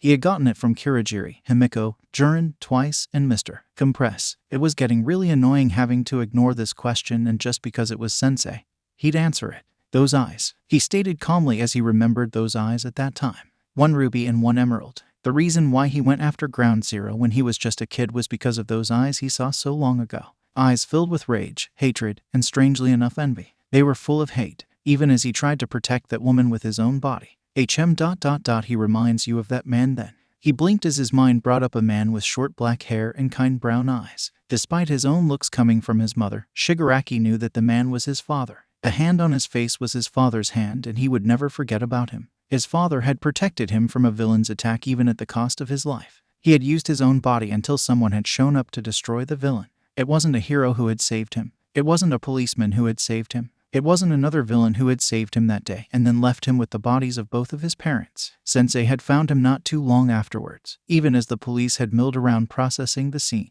Yes, he admitted, as the image of his father covering his little body with his own overlaid the image of this boy doing the same for his mother. The hate for the hero is similar, different, but similar. He wouldn't be able to explain it further than that, and Sensei knew this. So the two remained silent long after the TV turned off. Analysis, you have to be kidding me. Izuku stated with a deadpan face that made Aizawa just a little impressed. You want me to eat your hair? To pass on one for all, you'll have to ingest some of my DNA that was willingly given. Toshinori explained with a grin. That's the way that it is passed on. All you have to do is eat it. Are you even sure he can handle it? The teacher cut in real quick. He knew what this could do to the information broker. He looks like a twig after all. Izuku squawked at that even as the blonde man's smile brightened. He can. At that statement he reached over and pulled the boy up onto his feet and close to his bed. The boy squealed even as he dropped Eri back onto her own bed and made sure he was in between her and the hero.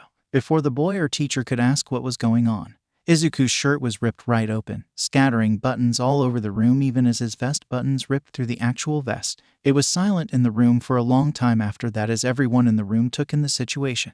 Toshinori just sat there smiling smugly as he revealed the younger man. Aizawa just stared at the boy's developed chest and abdominal muscle, along with the scar that covered most of the chest before tapering off towards the side and down his side, along with the scar that wrapped around his stomach to his back. Eri was struggling not to giggle as she stared at the blank face of the eraser hero, and the imagined look she came up for Izuku's own face, which wasn't too far off as the young man stared down at the blonde hero in exasperation, indignation, frustration, and bemusement all at once. Did you really need to destroy my clothes to get them off? He finally asked with a frown. All you'd have to do was ask. Aizawa just about choked on his spit while Toshinori let out a loud laugh. Recovery girl chuckled from where she was settled in the corner at her desk. I mean, really, Toshinori, you owe that young man some new clothes, she stated. And dinner. That earned a yelp from the blonde and a chuckle from Izuku. Aizawa buried his face into his scarves to hide the grin on his face. Well, whatever, the hero growled before turning back to Izuku. I've made my point. You'll be able to handle this power easily. So eat this. Once again the hair was held in front of the young man.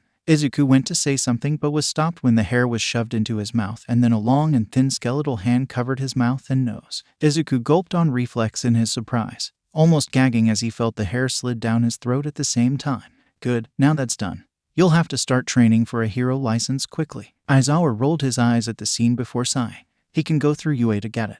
I'm sure Nezu will want to keep an eye on him either way. Not to mention that he'll be close by for me to treat him. Recovery Girl added quickly. I remember what you were like when you were still learning to use your power, she explained with a shrug as they all turned towards her. It wasn't exactly a walk in the park the entire time. Izuku gagged again before scrunching his face and forcing himself to several more times, finally feeling the hair slide further down his throat. God, that's disgusting, he muttered to himself, ruffling Eri's hair when he heard her giggling. What are you laughing at? I've seen you react the same way when I forced you to try the eggplant, he teased easily, laughing at the scrunched look of disgust on her face. Exactly. Now that that's done with, what now? Aizawa brought all of their attention forward. When will he start exhibiting abilities of your power? I'd give it a few hours, then he'll be able to try it out. Toshinori locked eyes with the other pro. We can use 𝗵𝗲𝐴 to get him to have a taste of the power he'll have. Not a bad idea. Aizawa nodded in agreement before turning and leaving the room without another word. He'd have to get 𝗵𝗲𝐴 to come and help out. It was his building for a reason after all. Toshinori sighed in relief as he leaned back onto his bed and got comfortable. Things were finally starting to work out in a way that it hadn't in a long time. It was a relief to have a successor now and one that seemed so capable. You seem to have finally gotten a weight off of those shoulders, Izuku said with a small smile, knowing that his own shoulders were now burdened with that relinquished weight. Yeah, the hero agreed easily as his head lolled backwards with his eyes closed and a smile on his face. Exhaustion washed over him and without him realizing it, he fell asleep. A peaceful sleep he hadn't felt in a long while. Izuku just smiled as Recovery walked over to Eri and handed the girl a glass of water. It seems like he can finally relax and focus on himself, she said with a smile. Hopefully the last few years he has will be calm and quiet with little stress. He only has that long, Izuku questioned with a frown before he glanced at Eri with a smile creeping onto his face. That would have to wait though. There is still too much left up to chance if he did that now. Well, we'll just have to work together to make it a good one then. The two exchanged smirks while Eri looked back and forth in confusion. Adults are weird, she thought as she continued to drink her water. Analysis, thanks again for agreeing to help us out, 𝗵𝗲𝐴, Toshinori said as he nodded at his fellow hero. This'll make it easier to control the situation he'll end up being in and the damage can be dealt with quickly. The brick-like hero nodded his head back. It is understandable and quite responsible of you to think of this, he admitted, remembering the way that the other had started out as a teacher. The trouble he had caused for the students and other teachers was still talked about even now, something that isn't normal for you. The blonde man just scowled at that before turning towards the two other people that had come with them. Aizawa and Izuku both were looking rather blank at the moment, though that could be because they had been insulting the other on the way over before 𝗵𝗲𝐴 had covered their mouths with cement. Now, while he's busy building something for you to test your strength against, I need to explain how to do so. Izuku raised a brow and pointed at the cement around his mouth, but the blonde hero just ignored it as he continued on. Now then, the power of One for All is a culmination of all of the previous wielder's power built upon one after another. He started with his arms crossed over his chest. You are the 9th wielder of One for All, so the power is rather built up and can cause a great deal of damage, but the most damage done will be to your body. Izuku's eyes widened at this as his arms fell to his sides and he tilted his head in worry and curiosity. If only he could ask a question about all of this. You were born quirkless, so you haven't had the time that most have to build up to this power. You'll be starting from scratch and using it. Not to mention that you'll be unable to use most of the power all at once without breaking something, until you've figured out how to use smaller increments and build into it. A rumble, and soon Izuku was able to watch the cement base hero build up several mountains within the building. All of them were in a straight line that led from the front of the building to the back. It is ready, 𝗵𝗲𝐴 called as he walked over to them. Shall I remove the gags? The sigh was exaggerated and unneeded. I guess I'm going to miss the silence. That's not funny, Aizawa stated instantly as Izuku was busy working his jaw to make sure there weren't any kinks. Don't do that again or I'll make sure you suffer ... both of you. His hair flew up and his glare landed on the other two heroes. I'll keep that in mind, 𝗵𝗲𝐴 said compromisingly while Toshinori just chuckled. Now then, I believe we are here to test a quirk. Right. The green-haired young man stepped forward, cracking his knuckles in preparation. How do I do this? Aizawa groaned in annoyance, ignoring the blue-eyed glare sent his way. Just focus some of your attack in your hand and throw a punch. The blonde waved his hand towards the mountains. Izuku took in a deep breath as he stepped forward, concentrating on his fists as he prepared for his first ever use of a quirk. He took one more deep breath, clenched his fist, and threw it forward with all of his might. He blinked his eyes when absolutely nothing happened. You really do need to concentrate, Toshinori said as he settled on the ground calmly. Try and find that center within that holds all of the power, push it forward into your fist, and use that to attack. Aizawa pulled his sleeping bag out of nowhere and got comfortable on the floor. It looked like this was going to take a little bit. I'll be asleep if anyone needs me. No you won't. Toshinori snorted but concentrated on the green-haired young man. The boy was standing there with his arms still outstretched, brows furrowed and a frown on his face. It was obvious that he was trying to find that place he needed. He knew it would be hard. There wasn't any doubt about that since he had never had a quirk. He never knew how they used their powers, and he didn't know how he was going to use this one. One that was his own now and one he had to make his own. Make his own. All Might uses his fists to fight, uses them to protect, and uses them to win. That was All Might though. He wasn't All Might. He was the son of 𝐭𝐽𝐻 Midoriya. He was the guardian of Eri. He was the owner of analysis. He was Izuku Midoriya. That was what he needed to be. He didn't need to be a second version of All Might. This wasn't like a video game where a 2.0 version was made to surpass the last. So he didn't need to think of this like that but in a different way. He was a person that could possibly continue the legacy that the other had created ... or he could make his own path and leave his own legacy. Continuing that though, maybe it wasn't his fists that he needed to use in fights. Though he would use them in battle, they weren't really his main weapons in the first place. In all of his fights against heroes or villains that came to him, when they became physical and he ran out of all traps to thwart their attempts, his legs were the first things to lash out. His feet connecting with faces, solar plexus, kneecaps, and other body parts. His knees breaking noses and bones. His legs and feet and knees were his main weapons. He had taken Muay Thai, kickboxing, taekwondo,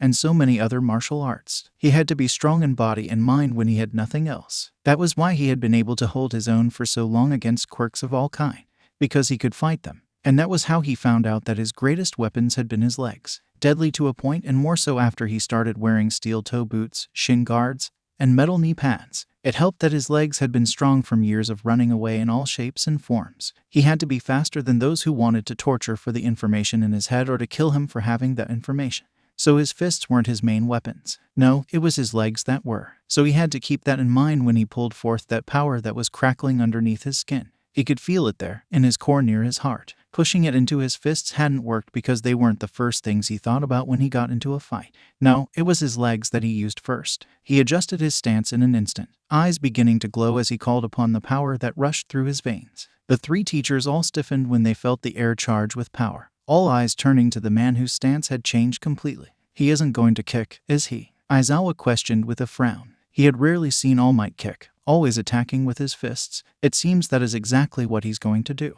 𝗬𝗪𝗏 agreed calmly, preparing to set up a wall as the power increased around them. He's using it ... his own way. Toshinori gasped out with surprise and pride. It had taken him several years after receiving One for All to find his own way. He had used Nana's style for a while after he received the quirk. God, this kid was surprising him all over the place. The power continued to crackle around him more and more, building to a dangerous level. He had to release it soon or it would tear him apart on the inside. So he lashed out with his leg, a sweep downwards that sent a scythe of power at the mountains. All watched as the length of the mountains were crushed under the released power, and it traveled even further, destroying the back of the building and the forest behind the building. Good thing the building was located out in the woods and away from civilization. Izuku stood there for a long moment, his leg stretched out in front of him while all of his weight was settled on his other leg, staring at the destruction he had just caused with wide eyes. Holy shit, he mumbled in disbelief. He had known he had this power, but to see it in action was, quite frankly, badass. I would have to agree. Toshinori grinned as he stepped up next to the boy. He settled a hand onto that shoulder just in time to allow that boy to fall into him. You all right? No, Izuku gritted out as he forced his weight onto his one good leg, using the blonde as a crutch as the pain registered in his mind.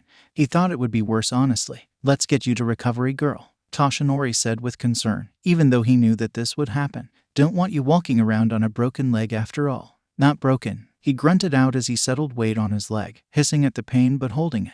Maybe cracked but not completely broken. Toshinori blinked in amazement at that but then shook his head. We'll get you looked at either way. Don't need you destroying yourself before you even truly begin, he said as he wrapped one of the boy's arms around his neck and began to help the other wobble walk. Yeah, Izuku chuckled as Aizawa walked over to his other side and slung an arm around his waist and then Izuku's own over his shoulder. That'd be embarrassing. Aizawa snorted at that. More like pathetic. But then again, Toshinori has always been rather pathetic, especially in his teaching career. The young man could only chuckle as the #1 hero squawked indignantly at his fellow teacher. I've gotten better. The blonde could only scowl at the chuckles from the other teachers and broker. How dare they mock him and his teaching skills, even if they were lacking. Don't worry, you have a great example to follow right here. Izuku pulled lightly on the scarf here his hand. He knows what he's doing when he teaches his students. The erasure hero scowled even as a small amount of pride filled his chest. I worried about my decision in turning 𝗵𝘃𝐲 into a hero though, I do admit. Thinking about the blonde always made his hackles rise, along with the pride of how far that angry, frightful child had gotten. You weren't wrong too, 𝐒𝐿 admitted with a sigh as they got to the bus and onto it, settling down so that they could be driven back to the main campus where Recovery Girl would be waiting. 𝐭𝐾𝐲 was always temperamental, and it only got worse as he got older. His hand ran over the scar on his face and the red eye that flared with familiar anger before shaking his head. But he did get better after he attended UA, thank God for that too, or I don't think the world could have handled it otherwise. He laughed at that. Aizawa frowned at the boy, taking in the scar on his face fully for the first time and the ruby eye. He knew there was a man with a quirk that could replace limbs or organs that were destroyed in attacks, but only if the DNA of the attacker was given willingly. It seemed that was what had happened to this boy here, and that scar ... he had seen singed marks similar to those scars when he had an explosive student in his class. It seems that the boy had caused much more damage before UA than he had thought. He sighed at that but then let it go. There was nothing he could do about it now, and it seemed that this young man held no ill will towards his one student, especially with that adorable little nickname. He would make sure to use it when he next saw Ground Zero and tease him relentlessly. Boy, he would have a field day with that. The smirk on his face caused all three people on the bus with him to shiver and slide away from him. None of them liked that smirk and feared for whoever it was directed to. On a pathway, a certain blonde felt a shiver crawl up and down his spine, causing him to curse at whoever had it out for him now. But you know, I've always known that 𝐭𝐾𝐲 was meant to be a hero, 𝗧𝗏 continued, ignoring the dark and rather villainous aura in the bus. He always had the drive and determination for it, so it didn't surprise me when he got in. He tilted his head to the side with a wistful smile on his face. I wish I could have gone with him at the time, but I was still healing in the hospital while my mom worked extra hours to pay the hospital bills, so he did cause those. Aizawa sighed with a shake of his head. If I had known, he would have never been allowed to become a hero. Ah, good that you did not know then, 𝗬𝗵𝗲 stated, speaking up for the first time in a while. The boy does have anger problems. There is no denying that, but he is a fine hero that has saved hundreds of people, with thousands of dollars in property damage. He countered in a nanosecond. That's something he never seemed to figure out, unlike the rest of my students, all of whom succeeded in their chosen field of heroism. The Erasure hero could only smirk at that. A full class of 20 that he had managed to turn into heroes ... one even being a student that had transferred from general education.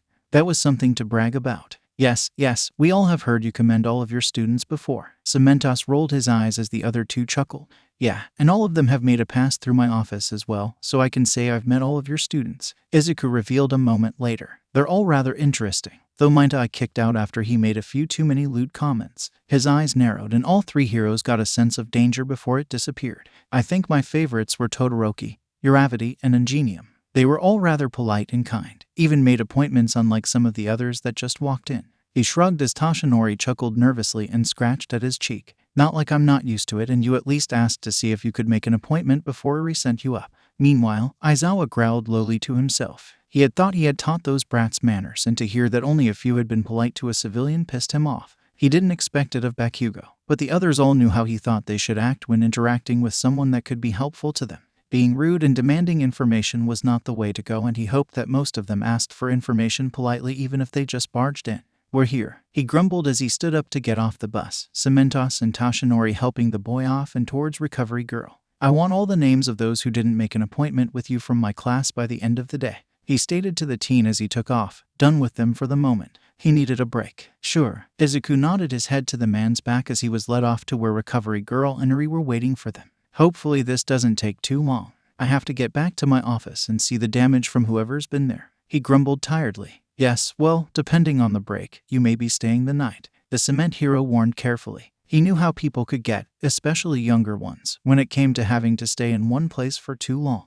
𝗧𝗏𝗃 grumbled slightly as they got to the infirmary and opened the door, only to stop cold at the sight before them. At least for the two heroes it was a shock. For 𝗧𝗏𝗃 it was normal and occurred more often than he liked to admit some days. 𝗧𝗏𝗃 cried out in excitement from her place on the infirmary bed, a plate of little finger sandwiches, crackers, celery, and red peppers in front of her. You're just in time to eat with me and go. 𝗧𝗏𝗃 could only sigh and give Ri a tired smile before turning to the man sitting across from the young girl. It just seems you can't get enough of me today, huh 𝗂𝐾𝐻? Flaming ruby eyes met mismatched ones with a scowl on his face. We need to talk, Deku. The tone of the blonde's voice caught the others' attention, all of theirs in fact, causing stern looks to fall on their faces. A note was left at your office ... from the League of Villains. Breaking the barriers, everything was burning. The building was burning down and he was inside with his poor mother, trying to drag her out and get her to safety. He wasn't even sure why 𝗵𝗲 had come to the building and set it ablaze like he had. Just lit it up while chasing a shadow across the walls and floors, as if that was the only being in the building worth looking at. He grunted as he struggled to carry his mother towards the stairs. She had lost a lot of weight in the last months due to his hospitalization and the bills that came along, but that didn't make her easy to carry. "Come on, Mom, wake up," he grunted at her, moving one foot after another. The sound of something breaking behind him made him drop his mother to the floor and cover her with his own body, just in time for burning wood to drop directly on top of his back. He screamed in pain and horror, his eyes frantically looking around to see if there was anyone there that could help them. But there was no one but already dead bodies of druggies and strung-out prostitutes. The building had been filled with them when they had first moved here, and now they were still there but dead or dying.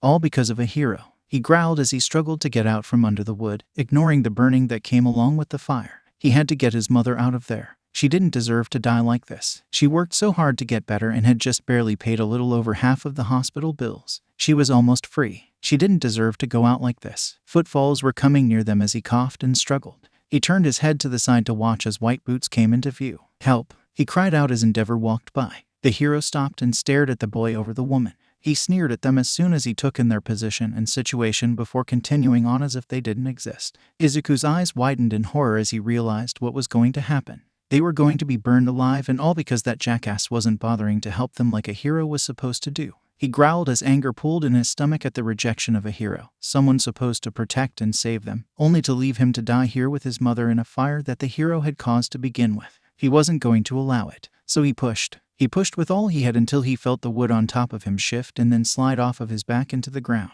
His mother was unharmed, but his back was blistered and charred from the wood. He gritted his teeth though. He needed to get them out. So he knelt and positioned his mother until she was against his back, choking back his scream as he lifted her up onto his back and held her there by her thighs. He needed to get them out of that building, and he would do it. Fuck the heroes if they didn't want to help him do it. Analysis. He stared at his office with a blank face. It was still burnt and torn apart from previous heroes and villains attacking it, but now it was filled with all the front portfolios on the ground, torn apart and ripped and destroyed. There was only one left intact and on his desk. "Tamura Shigaraki, the leader of the League of Villains," Aizawa said as he looked over the file. "The grandson of Nana Shimura, the seventh wielder of One for All." The teacher looked up and at the information broker. "What about the note?" Izuku shrugged as he stared at the note, unsure of what to make of it. "Not a whole lot to it," he began before reading it out loud. "Maybe it would make more sense if he did that. I would like to extend an invitation to join the League. I remember you from the burning building 4 years ago that 𝗵𝗲 had caused. I regret now not pulling you from under that pile of wood because you would have been by my side already if I had. Oh joy, he's offering you to join him." The Erasure hero rolled his head as he remembered how the League had once tried to pull Bakugo in with them so long ago. Luckily, they had tracked them down before anything could happen to the teen, but they had let the entire League escape in doing so. "What will you do now?" "Obviously, I'm going to continue my business and taking care of Eri." Izuku sighed as he began to pick up the torn-apart portfolios, tossing them into a large black bag he had pulled from his desk earlier. "I'll ignore them just like I've ignored every offer from other agencies and villains." Aizawa watched the young man clean his office for a long moment. "They'll come after you." So, he quickly tied up the black bag after he had filled it up and began on the second bag of the mess. "They won't be the first ones." His eyes flashed as he shot a look at the pro. "They won't be the last either." It was obvious that this kid knew exactly what he was getting into. What did he mean by a burning building? Aizawa knew when to change the subject, and so he did. Not like he needed to get on this kid's bad side any more than he already was. "My mother and I had to move into a rundown apartment complex after I got out of the hospital when I was a teen," Izuku explained, quickly dumping more piles of files into a garbage bag. "Didn't have enough money to stay in the one we had before due to the hospital expenses." He paused long enough to tie that bag off and get another. He was already almost done, thankful that he didn't store that many fakes as the actual information he held. Then 𝗵𝗲 storms into the building, chasing something, and sets the entire building on fire. "So many people died, with me and my mom as possible casualties if I hadn't have gotten us out. Did he try and help anyone inside?" Aizawa had always known 𝗵𝗲 as ruthless and unwilling to help those unable to help themselves, but surely he wouldn't leave a teen there to die with his mother. He looked at me, sneered, and then walked out. Okay, it was official. Aizawa was going to destroy the jackass when he got the chance. Anyways, I've avoided him for years after that, but he found out about my information business and came to me to find more about All Might. Not like I would ever give him anything, but I did earn a cool 5 million yen from him that first transaction. He chuckled darkly as he remembered that. That jerk had come and asked for information and Izuku had given it after he had gotten the money. The fool only got what everyone else knew or could look up on the internet while Izuku took all of that money for himself. Thanks to that he had been able to buy this building and make it his own.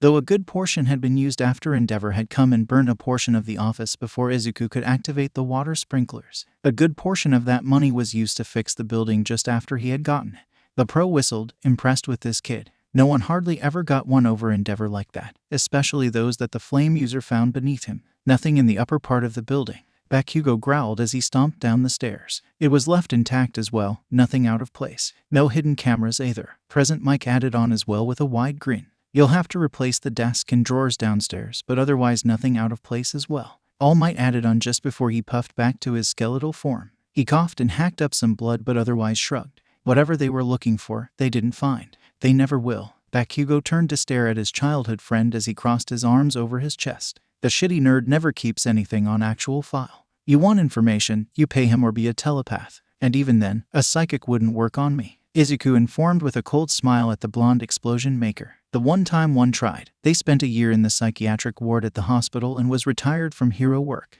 Oh, I heard Brain Matter had retired but no reason was given. Present Mike whistled impressed. Aizawa could sympathize with that. Goddamn, there goes 500. Bakugo grumbled grumpily as he turned away from the other and kicked at the ground, ignoring how pieces of paper flew everywhere. Did you figure out anything from the note? Toshinori questioned as he stepped over to his successor. Only that he wants me to join the League of Villains and he knows about my encounter with Endeavor forever ago.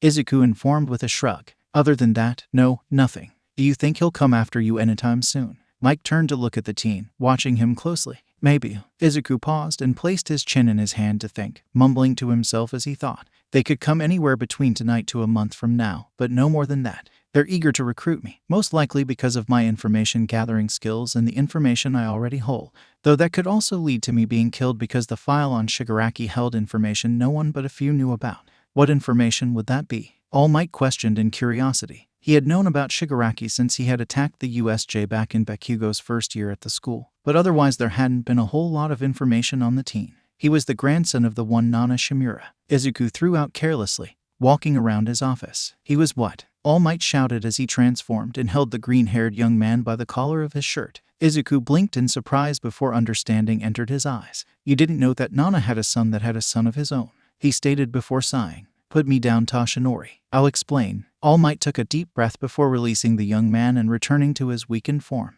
All right, how is Shigaraki Nana's grandson? How is that possible? I thought Sensei didn't have any children. You'd be wrong there, Izuku informed calmly. The child came before you knew Nana, about a year before actually. She gave him up though to adoptive parents, figuring that he would be safer if no one knew about him due to her reputation at the time.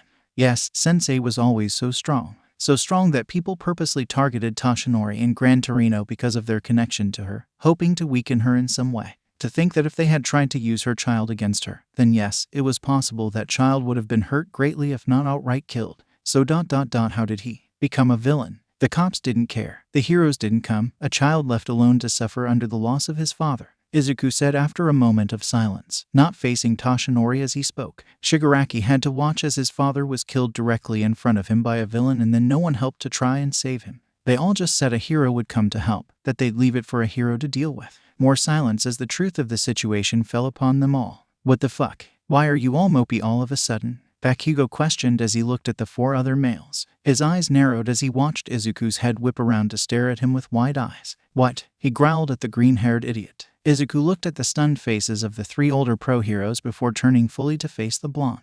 He realized rather quickly that he wasn't facing his old friend when he spoke to the heroes before as he took in his confused face. He could already tell what had happened. With that in mind, he made sure the other was paying attention to his lips before speaking. Are you not wearing your hearing aids, Kaken? Bakugo blinked before a hand raised to his ears and felt along them before scowling and glaring at the heroes. Not a damn word to anyone, he stated aggressively. Well shit, Present Mike said with wide eyes. I should have known, but then again, he was always so intuitive that it didn't seem to matter. He was deaf himself and used hearing aids and other support equipment to work as a pro hero.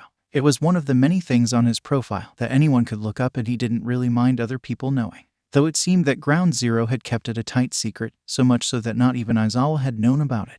That was a stupid thing to keep hidden, said teacher said with a scowl. Do you know how many people you could have put in danger with such a dumbass move? Oh shut it, you insomniac. 𝐒𝐭𝐚𝐲 growled out. It wasn't any fucking concern of yours anyways. I fucking had it dealt with. Izuku rolled his eyes, knowing exactly what the blonde was talking about. Yes, because as soon as I found out that he was deaf when we were kids, I spent months teaching him sign language, helping him learn to read lips, and feeling out the vibrations of his surroundings. Izuku stated matter-of-fact like, "Shut up you fucking Deku." The pro roared at him, launching himself at the other with explosions spitting from his hands. Izuku just reached to the ground and picked up a bottle of baby powder and squeezed it directly into the other's face. "I told you I already know how to disable your quirk without even trying," he stated with a roll of his eyes. "Let's not destroy my office anymore anyways. I kinda need it if someone comes in asking for information." "Hello," a voice called from downstairs at that moment. "Is anyone up there? Speak of the devil. Come on up," Izuku called with a sigh before walking over to his desk and leaning against it. He'd have to deal with whoever it was that was coming up, but from the sound of the voice he could already guess at who it was. 𝗬𝗏𝗧𝗏 appeared at the door with a smile on her face. "Sorry, I left a message on the phone but I never got a reply," she explained calmly, taking in the atmosphere, the destroyed office, and the other recognizable pro-heroes in the room. "Did I come at a bad time?" "No," Izuku assured with his own smile. "You're here for the information on the twin destructions, correct?" He moved behind his desk and searched through the mess of it, one he had caused and not villains. "I have it right here," he said as he pulled out said file. "Oh, that's great," the woman said with a clap of her hands. "Now me and 𝐶 will be able to track them down and get them arrested. They've been causing a lot of trouble around the bays and shipping yards lately," she explained as she flipped through the file, taking in the information quickly. "Same fee as usual." "Yep, that sounds about right," Izuku agreed and took the envelope filled with money easily. "I hope to continue business with you soon," he replied as she nodded in agreement, tucking the file under her arm. "Same here. Talk to you later. Nice seeing you guys again," she exclaimed before running out of the office in a hurry. It was obvious she wanted to catch the criminals as soon as possible. "At least she has manners," Aizawa grumbled as he sent a glare at 𝗵𝘃𝐲, knowing that the teen would just barge in here whenever he felt like it. "Yep, and a frequent customer as well," Izuku sighed before rubbing his neck. "Well, since we've searched this place top to bottom, I guess we should head back to Yua so I can pick up Eri. I'm sure she's starting to get bored." Analysis. "Do you think he'll join us like you think?" Toga questioned curiously. She sat on the bar stool and swung her legs back and forth, as if she was a little kid waiting for her food and drink to be served. "No clue." Shigaraki tapped the bar in thought, imagining those chromatic eyes, the blood ruby and the viridescent emerald. They burned with such a hatred that it caused a shiver to run up and down his spine in such a way that he couldn't help but grin. Those eyes reminded him of Ground Zero's own sparkling scarlet, filled with rage and bloodlust. Only these ones were much better. So much better because of how concentrated that look was and how honed it had been. Even in the picture he had gotten from the building showed that same rage hidden in his eyes, hiding what he really felt. He wondered how long it would be to turn this younger man to his side. How long would it take to unleash that hatred within him and make him turn on all he knew? Could he make the young man attack Ground Zero, kill the girl, destroy the rest of the world along his side? Oh, it would be perfect. All he had to do was convince the young man to join his side and make him his second in command. Sensei would love him as well. He could tell just by the looks the boy had. He reached into his pocket and pulled out the picture of the young man and the little girl. Those eyes. He ran a finger along his face gently, enjoying the look in those eyes greatly. No matter how hard this kid tried to hide that hate and anger and disgust in his eyes, there was still the shadow of all of those in his eyes. He had seen those same shadows in his eyes when Sensei had first brought him to his base. He had fought against all that Sensei had stood for. He had wanted to be a hero or a detective like his father, had wanted to help the society to be good and safe. Then Sensei had shown him how heroes were taking everything. They were the ones to save, to put in danger, to build, or destroy a person. How the heroes were basically leaving many to suffer at the hands of criminal acts while the public adored and left all the horrible things to be dealt with by the heroes even if they could help instead. That had changed him, watching as other kids and adults suffered when heroes were supposed to help but they never came. How people would just walk by as they lay dying or in pain right in front of them. He hated it all and he wanted to change it all. So he was going to change it, but he wasn't going to do it by becoming one of those hypocritical heroes. He was going to change the society of the world by destroying it and then building it back up from the bottom. He knew that this kid could help him do it too. All those fake portfolios in his office spoke of cunning. The hidden compartments and mechanisms that held surprises spoke of viciousness, and then the look in his eyes spoke of the cruelty he could be capable of if only shown how. He wanted to show this kid how to be a villain, how to release all of that hate and disgust and cruelty onto the world. He couldn't wait to go and find out the answer this kid would give him. What'll you do if he decides not to join? 𝗬𝗏𝗵𝗲 questioned, always ready to play the devil's advocate. He's always willing to give a villain's information to a hero but not the other way around. How can you expect a person like that to just turn to villains? Shigaraki glanced at the fire user before turning back to the picture. Those eyes. How he could read those eyes over and over again. 𝐻𝐸𝐴, he said calmly. He turned to smirk at them gleefully. By releasing the beast he's had a hold on for so very long. Analysis. Hey Yuri, Izuku called as he looked at the little girl drinking tea with Recovery Girl. I've come to pick you up. Izzy, Yuri shouted out happily, getting up and running over to him. Are we going to go see Grandma and Auntie now? She questioned as he hefted her up into his arms and settled her against his hip. We can. He nodded before looking over to the older woman. Thanks for watching her while I dealt with that. I owe you one. The older woman chuckled and waved him off. No worries, my boy. You helped find me Kikayo, and you've helped save Toshinori. I dare say this school owes you more than you owe us. Izuku smiled before turning to look at Toshinori and Aizawa, Bakugo having taken off due to a call from his agency. Well, thanks for everything, but I think it's time to get going for us for the day. Of course, Toshinori said with his own smile. We'll see you tomorrow to begin your training. From there we'll work on getting you a hero license. Izuku chuckled while Aizawa rolled his eyes. It won't be that easy, the hero warned with a glare at the blonde. It takes hard work and dedication to become a pro hero, let alone a symbol of peace. I don't doubt it. He adjusted his hold on Eri quickly before tilting his head. We'll just have to make sure you don't get bored while teaching me then. With that he walked past the two and down the hall. Eri had been right. They needed to go and see his mother at the Bakugo's residence. That was where his mother had been staying since the fire, and since they had no more money for any other apartment at the time, she had refused to move into his office building, stating that she had no intention of ever seeing Endeavor again. Unfortunately, he couldn't guarantee that the Flame Hero wouldn't make an appearance there since the man had found out about his intelligence gathering on all those who held quirks. So Mitsuki had offered up the extra bedroom in their house that had once been a guest room. It had taken the combined efforts of the Bakugo mother and the information broker to get 𝐭 to accept the offer, but they had eventually gotten her to do so. That had been a blessing as Mitsuki had helped his mother greatly. The once happy and peppy woman his mother had been disappeared after Endeavor had destroyed their apartment and left them to burn. Though not injured physically, mentally she had been scarred. She couldn't stand the sight of fire any longer and would cringe if a sudden burst of heat fanned across her skin. She hardly went outside because of this, and it was difficult to get her into the kitchen to help make dinner. Mitsuki had quickly started exposing 𝐭 to her own quirk, Spark, where she could light up anything with a single spark, candles, papers, and anything when her anger flared. The sudden heat would startle 𝐭 and she would cower in a corner for long periods of time until either Mitsuki or Izuku calmed her down again. The exposure therapy had worked though, and 𝐭 soon was able to leave the house again and do the shopping for her friend in return for her staying at the house. She even helped cooking in the kitchen once more, though she still cowered away from those able to summon flames up on their bodies and would quickly run away from them. Her recovery only got better when she met Eri, and the two got along smashingly. Izuku could only smile as he and Eri got off of the train and walked down the road to where the Bakugo household was. He should have visited her a week ago, but Endeavor had been persistent and he didn't want to lead the man to his mother. The less scarring experiences were the better at this point. Izuku wasn't sure what had happened as he blinked up at the sky, watching smoke swirl above him and hiding the blue away. The little body was held tightly against his body as he tried to figure out what had just happened.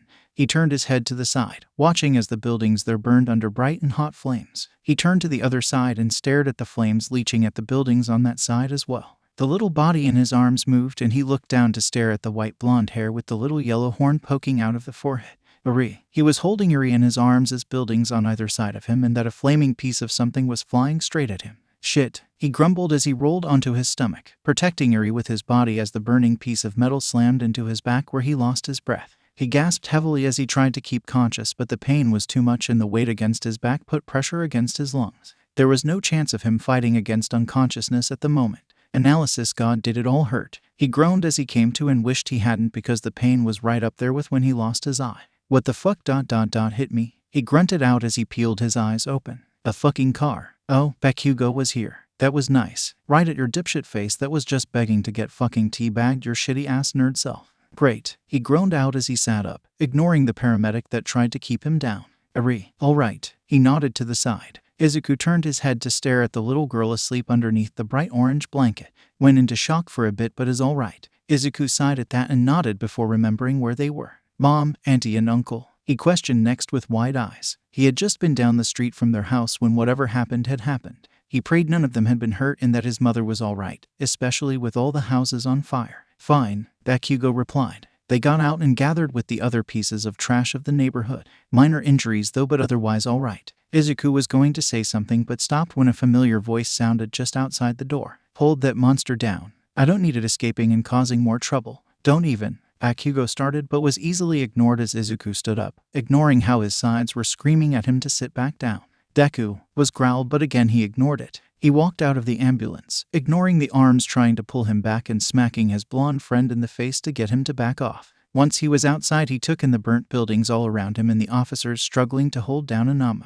It was one of the first ones to have been released, with black skin and a bright yellow beak. Its muscles bulged while its brain pulsed where it sat exposed. Next to that though stood 𝗵𝗲, still a bright blue coloring to his skin that clashed with his all-black costume and bright flaring flames. Izuku couldn't believe that it had only been that morning when Toshinori had come to him asking for help. It had felt like years had passed, but that didn't matter at the moment. What mattered was the group of civilians off to the side being attended to by paramedics. They weren't even paying attention to the EMTs though, only staring at the burnt houses that surrounded them. There was hardly anything left of their houses, but his eyes skipped over those ones, looking instead for the bright puffy blonde hair with the sleek green. It took a minute, but he found both and could only stare as his mother cowered in Mitsuki's arms, trying to hide away from the commanding yelling of 𝗵𝗲. His mother was terrified, and it hadn't even been because of the flames at the moment.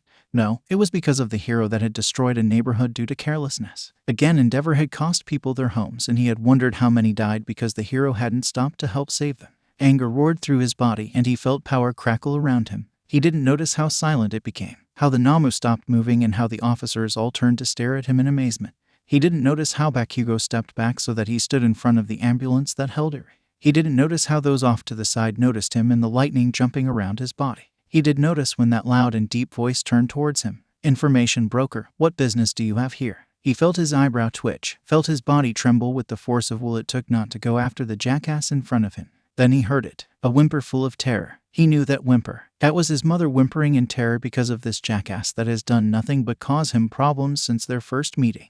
With him buried underneath a pile of burning wood and this piece of flaming trash sneering at him despite his plea of help. "Why business?" he growled out as he stepped forward until he was standing directly in front of the pro-hero, staring at him with narrowed red and green eyes filled with anger and hate. "Was to visit my mother in her home," he stated as he pointed at a building just off to the side that he knew was once the home for the Bakugo couple and his mother. "The house that you have burned down." "Again," he shouted. 𝗵𝗲 sneered down at the teen as he allowed his hands to hang at his sides. He wasn't stupid enough to leave himself defenseless against this boy, especially since he could cause some real damage if he wanted.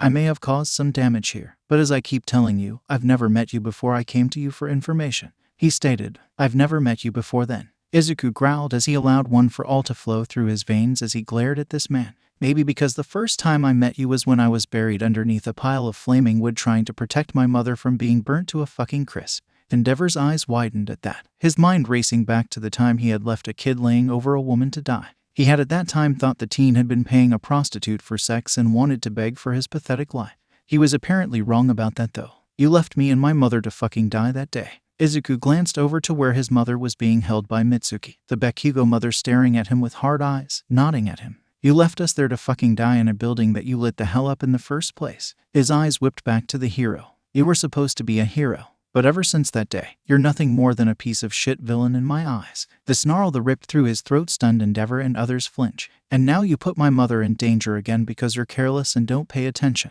Get the fuck out of here." He ended with a shout as he pulled his hand back and then launched it forward into the hero's stomach. He watched with great satisfaction as his punch sent the hero flying far off down the street and over the horizon where he disappeared. What ruined that satisfaction was when a pair of handcuffs were slapped on his wrists. "You are under arrest for the attack on a pro-hero. Return of an old friend. Thanks so much for taking my mom in." Izuku sighed as he sat at the table of one Mitsuki Bakugo. "It's no problem at all, Izuku-kun." Mitsuki waved away the thanks as she settled a cup of tea on the table. "I just wish there was more that I could do for the two of you." She settled at the table with her own cup and sipped at it. He just nodded his head, his eyes always darting towards the door of the house. He knew that Ua had created dorms to try and protect the students since the appearance of the League of Villains, but it didn't make him any more paranoid about a certain blonde appearing. "Just allowing my mom to live here gives us the chance to help pay off the debt from the hospital from both of our stays," he explained with a wary smile. "Using those checks from your old man to pay that off, aren't you?" Her sharp crimson eyes glared at the boy in front of her with worry. "Yeah, we are. The job that mom had was able to pay off the rent and get food for us before the fire, but since she doesn't have to worry about those, the payments should go quicker, as long as you supplement your mother's treatments with a job." Silence for a long moment before Izuku nodded. "Yeah, I found a way for me to get paid a large amount of money quickly and easily, he explained as he looked away, taking a gulp of his tea and ignoring the burn he felt. Please tell me it's a legal job, she grunted as she hid her eyes behind her hand in frustration. Sorry, Auntie, but I can't, he informed, but I'll be careful. Just take care of my mother for me. He stood up and grabbed his favorite yellow bag that had everything in there for him. He needed to get a move on if he wanted to get his plan rolling quickly. I'm heading out. I'll come and visit as soon as I can. Izuku, wait. The boy paused as a hand grabbed his wrist. Whatever you are planning to do ... don't do it. Me and Masaru can help supplement, I'm sure of it. She looked at him desperately, knowing that this 15-year-old kid would go and do whatever he needed to do, even if it meant getting hurt, just so that his mother would live. Izuku smiles at her as he pulls his arms away from her, having to almost pry her off of him. I know how much you costs, Auntie, even with the scholarship that Kaken got. Then there's the mortgage of the house and the bills and your own debts you and Uncle have to pay off. He shook his head, taking in my mother and watching over her and helping her use the money that my father sends to pay off our own bills is good enough. He walks away once, not stopping as he leaves the house. Oh, Izuku. Mitsuki sighs as she lets her head rest on her hands, exhaustion running through her body at the thought of that boy going out there and doing something possibly illegal just to help his mother. Analysis, listen, I don't care, that's the flat rate for my information. Izuku growled at the villain standing across from him. Getting it isn't easy and the risk of arrest is high on my part, so pay up or go find information elsewhere. He thumbed the knife he kept in his pocket at all times. He had learned over the last half a year of what could happen if he didn't keep some sort of weapons on him to protect against those who wanted information. Mostly villains that wanted it, and because all of his intel had been reported as accurate and useful, more and more clients had come to him. It was how he had managed to almost completely pay off all of the hospital bills that he and his mother had. But as more people came to him for that information, some more unsavory than others, the more danger he was in and the higher his price became. Not that everyone agreed with that thought process, but he wasn't about to allow villains to take advantage of him at the moment or even for a police officer to con him out of his business. He had too much to lose at the moment for either to happen. And I said I can just slice you up right here, the man said with a snarl on his face as spikes poked out of his head and along his knuckles. Those were the only places that were affected by the quirk though, and Izuku had trained himself enough that he could knock the man out and run if he needed to. I don't have that much cash on me to pay for something as little as Mount Lady's number. Izuku rolled his eyes. He knew why this man wanted that number. Same reason why so many people coveted the numbers of their hits and their obsessions. To stalk and to claim them in a way that no one could. That was why addresses, numbers, social security, and any other private information were high-priced. Right up there with quirk weaknesses. Then go and talk to someone else. Though I can't guarantee that they'll have their actual numbers, he said as he began to walk away, only to have to duck a moment later as that spiked knuckle flew over his head. His knife was in his hand only a second later and slamming into the man's stomach. The howl of pain caused him to flinch, and that was rewarded with a fist to his face, slicing across that burn scars and dragging up blood. Luckily it missed his eye. Otherwise he'd have to rip the DNA out of the man to get a new one. Again, he released his knife and tumbled backwards, hoping to get away without any more injuries. The foot to his stomach spoke differently as the man held the area where the knife was, apparently smarter than most and knowing how dangerous it was to remove the weapon in that specific area. You fucking little punk. I'll kill you for this. Izuku just smirked as he forced his body up, allowing the second kick to send him rolling onto his back. He was hoping to jump up from there, but the other was faster than he thought, and the stomp to his chest wrangled a cry from him. He could feel his ribs crack and begin to splinter as the foot continued to stomp down on top of him. He screwed his eyes shut as he waited to have his life beaten from him, leaving his mother behind all alone. Not even his father would be able to come and console her at his loss, as the man was too far away and wouldn't have bothered anyways. Izuku was quirkless and useless to the man no matter what the teen did. He had given up on ever seeing his father again because of that. He coughed and screamed as one of the stomps hit hard enough to break a rib, and he spat blood from having bit his cheek too hard. He expected the next one to hit hard enough to kill him, and he slammed his eyes closed so he didn't have to see that vindictive and pleasure-filled face as his life ended. Seconds passed by though, and when nothing happened for what had to be an hour, or so it seemed, he opened his eyes slowly. He blinked in surprise as a totally different face stared down at him. The body it belonged to crouched down next to him and his wrist resting on his bent knees. He wore a red plague mask that was lined in gold, standing out against his pale skin, black short hair, and almost black-brown eyes. He wore a green jacket with black fur on the collar and a white button-up shirt and black dress pants. Izuku stared at him in confusion even as black-gloved hands were held out to him. Looked like you needed some help, the man explained monotonously. Izuku looked at him for a long moment, analyzing the best he could with little to no information given to him. Thanks, he finally decided as he took that hand in his own, and then his world exploded into pain. Analysis. He scowled at the policeman that sat across from him in the interrogation room. Really, 𝗂𝗵𝗲, did you really have to drag me in like this? He questioned, irritation clear in his voice. Using a bullshit reason to bring me in too. That's low, even for you. Well, if you had just come in when I asked, then we wouldn't have had to resort to this. The detective explained with a shrug as he laid a file on the desk. We've recently gotten intel that you've received an invitation from the League of Villains. The man rolled his eyes before nodding. I'm guessing that 𝗂𝗧 called and told you then. The letter is at my office. If you ask 𝐭𝐻𝐿, I'm sure he'll be more than happy to help you. He held his hands out in front of him to show off the handcuffs. I'm a little occupied, otherwise I would have gone and got it myself. The detective ignored it as he opened up his file and pulled out pictures of individuals and laid them on the table. 3 familiar pictures of people, 2 of which 𝐒𝐽𝐼 regretted ever meeting. I thought you had them in jail, 𝐒𝐽𝐼 stated as he turned to look up at the other with narrowed eyes. 𝗂𝗵𝗲 shook his head. We had these 2, but 𝗵𝗃 had escaped from custody before being booked. 𝗧𝗵𝗲 was able to escape recently, and with him, 𝗂𝗏𝗏. 𝗂𝐽𝐼 snarled at the detective, as if the man was personally responsible for the escapes. Get me a damned phone right fucking now. He snarled as he tugged at the handcuffs. He needed to call 𝐭𝐻𝐿 right now. He had to make sure that Eri would be safe with someone he could trust and make sure that she wasn't left out to be captured once more. It had been 4 years since she had seen 𝗂𝗏𝗏, and if he had his choice, 𝗂𝐽𝐼 would make sure she never saw his face again. Get me that phone now. 𝗂𝗵𝗲 shook his head at the man. I will once you've answered my questions. I need to know if you know of anywhere they would go. Where would they hide? Who would they contact? Will they go to the League of Villains for help? His eyes sharpened as he laid another file down on the table, this one with a sketch in it of a little girl with wide eyes and a little horn on her head, though the horn was more in the middle than the side and the hair was too short and the eyes were almond shape instead of oval. It was Eri they were looking for again. Where is this girl that 𝗂𝗏𝗏 had under his control, and do you know if he'll go after her? 𝗂𝐽𝐼 really wanted to hit the other man in the face right now. He was stopping him from helping that little girl in his custody and putting her in danger the longer he was there. Look, all I've ever said to you about this case hasn't changed. You're just wasting both of our times and breaths at this point. He growled out as he quickly picked the handcuffs and released himself. So unless 𝗂𝗏𝗏 has pressed charges or I'm arrested for a crime, I'll be leaving, he stated to the detective. 𝗂𝗵𝗲 scowled as he watched the information broker leave the interrogation room, unable to hold him due to no charges and no crimes. It wasn't the first time that particular man had left custody, and he knew it wouldn't be the last. Analysis. He had to hurry. That little girl he had at his side for the last 5 years is in danger, and he can't leave her by herself for much longer. Luckily, he regains all of his possessions quickly and dials in the number that he needs. Good thing he had the foresight to keep this number in his phone despite not having to use it often. Do you need a good fight? Was the first thing he hears, and he can't help but smile at the predictable words. No, 𝗂𝗏𝗏 has escaped with 𝗧𝗵𝗲. I don't know who they'll go after first. Be on the lookout, he explained quickly as he runs out of the station and already sparking with lightning.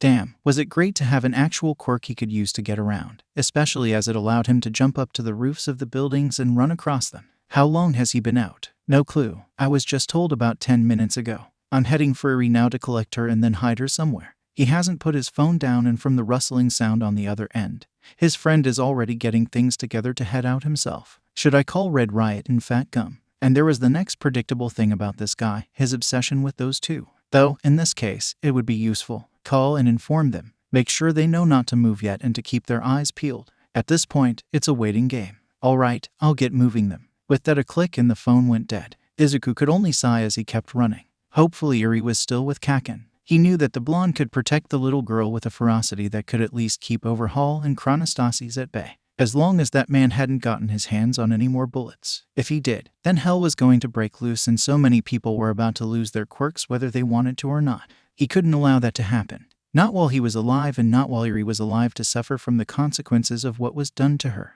That little girl had been through enough, and he was going to make sure that she wasn't about to be hurt. With all of that swirling in his mind, he quickly hit number 2 on his phone and his call. He always smirked at the thought of having 𝗭𝐻𝐿 as number 2 on his phone. His mother was number 1, of course. Where the fuck are you? Was the answer, but 𝗂𝐽𝐼 could tell that the other was calm and relaxed. It also meant the other had put his hearing aids in. Are you at your house? He questioned back. He didn't need to waste time. Is Eri and our parents with you? Fuck yeah, they are. Where the hell would I fucking leave them? Some shitty ass hotel. Fuck no. 𝗂𝐽𝐼 rolled his eyes at that as he changed the direction from Yua to 𝗭𝐻𝐿's house, which was a mile from where Auntie's house had been. I gave your mother one of those sedatives you've kept handy. She was about to go into shock. Was softly explained, the voice rough but softer than normal. 𝗂𝐽𝐼 gulped and nodded his head. Thanks, I don't think she'll be able to handle the information I have to share with you guys. It'll be best to just keep it from her so she doesn't panic. She does that enough most days now. Look, that guy that Kirishima helped fight against 4 years ago, the one he came from. He's out, isn't he? Kaken was always quick on the uptake. He never had to fully explain something for him to understand. Alright, get the fuck over here as fast as your shitty nerd self can. With that he clicked the phone off. Izuku rolled his eyes as he jumped from a building, ignoring the screaming of a hero behind him that he had leapt over. It was the rabbit one that he thought was too much like Kaken to be comfortable. It would explain why he had ended up interning under her and now works alongside her company with his own. Marco was a strong hero and he couldn't help but be relieved that she had ended up following him, though he was curious about why she was in this area in the first place. He ignored it for the moment though and led the rabbit hero on the wild goose chase as he made it to Kaken.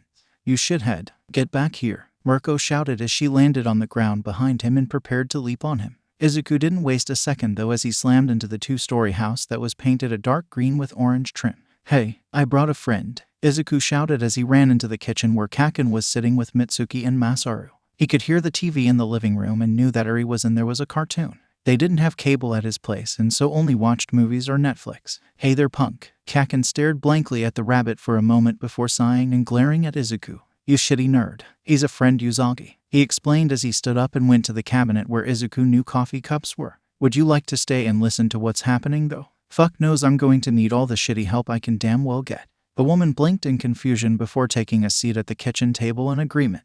Alright then punk, what's going on? She questioned as soon as she had a cup of coffee with 5 sugars and plenty of cream in it, just the way she liked it. I'll explain, Izuku spoke up as he looked at the people gathered at the table. Mitsuki and Masaru deserved to know even if they weren't heroes because they were taking care of his mother who might be a target now because of him. When I was 15, I started dealing with people, heroes and villains and fanatics and stalkers, for information. They'd pay me money and I'd give them information on an individual that they wanted.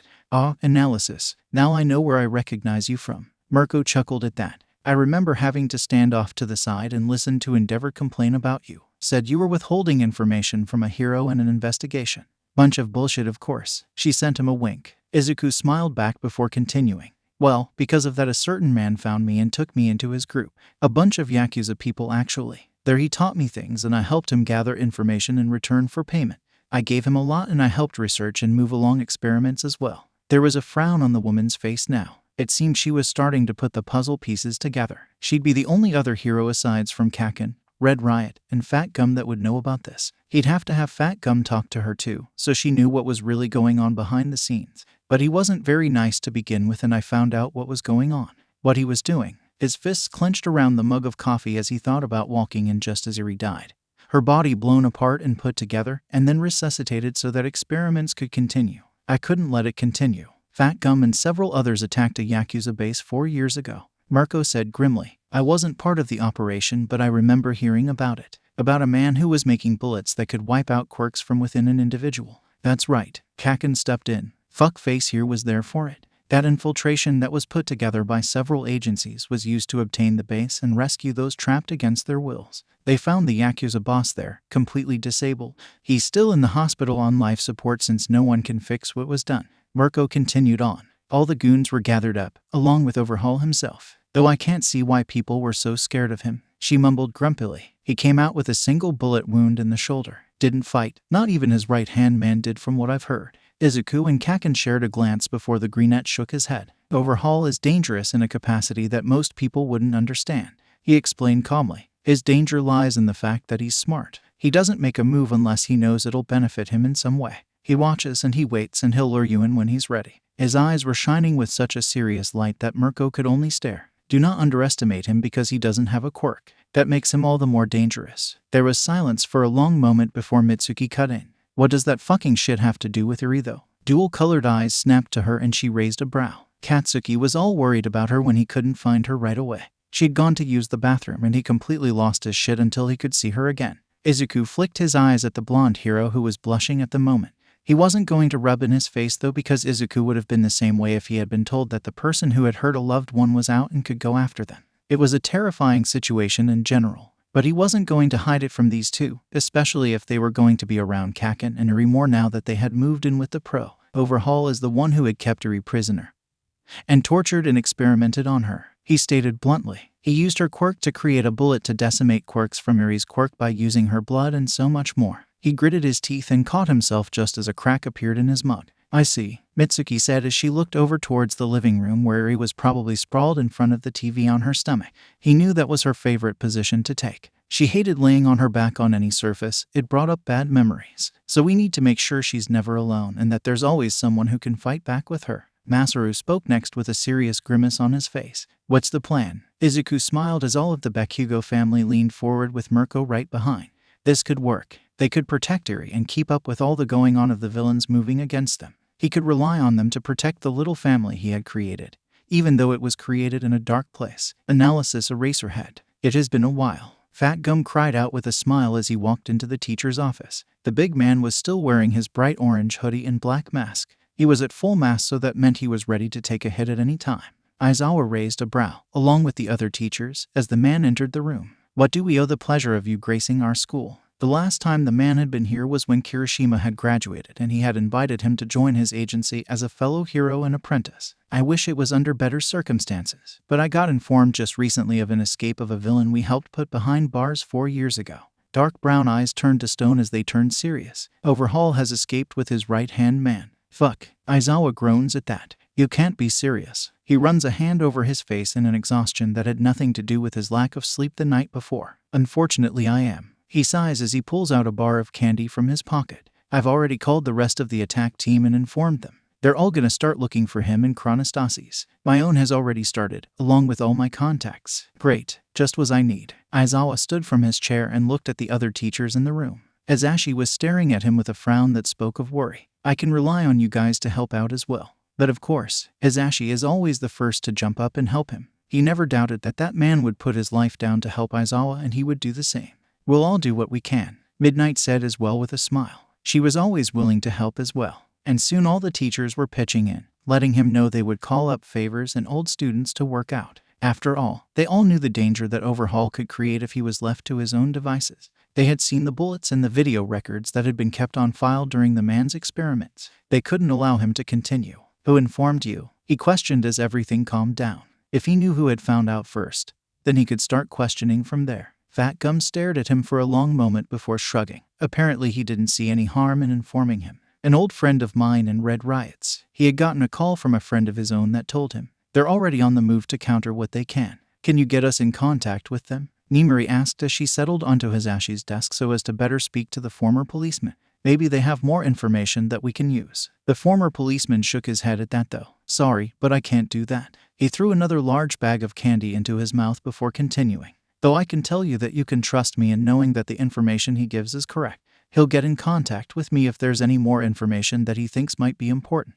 The other teachers frowned but nodded just as Bad Boy, "What you gonna do when they come for you?" started playing. Fat Gum was quick to answer the phone. "Really? A police ringtone?" Nimari rolled her eyes even as Hazashi began to laugh. "Ah, I see. Then we'll meet at my agency with the others. Have you started calling the rest of the task force?" Fat Gum's face was serious even as Skittles started to be popped into his mouth quickly. Aizawa watched as the man's eyes narrowed before nodding and replying verbally in the positive before shaking his head and grunting in negative. He could imagine that he was speaking with either Red Riot or Sun Eater. Those two had been Fat Gum's favorite interns turned apprentices. He was happy that the man had taken them under his wings as they had gotten stronger and better the more they had followed him and worked with him. He had gotten to see Kirishima grow in leaps and bounds and become almost indestructible in his hardening quirk. He couldn't wait to see what happened next with the boy. He shifts his attention back onto Fat Gum as the hero gets off of his phone.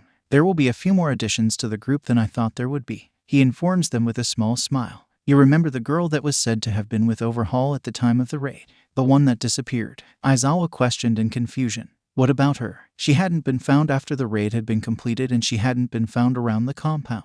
They had thought that maybe she had ran away or hadn't existed at all as there had been no evidence to show that there had been a young girl there." "Well, she'll be making an appearance at the meeting," he informed calmly, ignoring the wide eyes that were given, along with her guardian and a friend of his. Apparently that friend is also friends with Kirishima as well. He chuckles as he shakes his head. "I've only ever met him once and the explosions just about took half of my fat away." He could feel his eyebrow tick. A friend of Red Riot's that could make explosions, and that friend was friends with the guardian of the little girl that Overhaul had kept captured. He didn't care about the stares he got when he slammed his hands onto his desk as he stood up and glared down at it. as if it was the source of his ire. Of course, that it had to be that pain in the ass that Yagi had to pick as a successor that had taken a little girl and fucking ran with her. There was no other fucking way that he could think of to make that description make sense. He was going to fucking have an aneurysm from the sheer frustration that Midoriya and Yagi were creating in him. That or a hole in his stomach from acid eating him from the inside out from the stress the two were already causing him.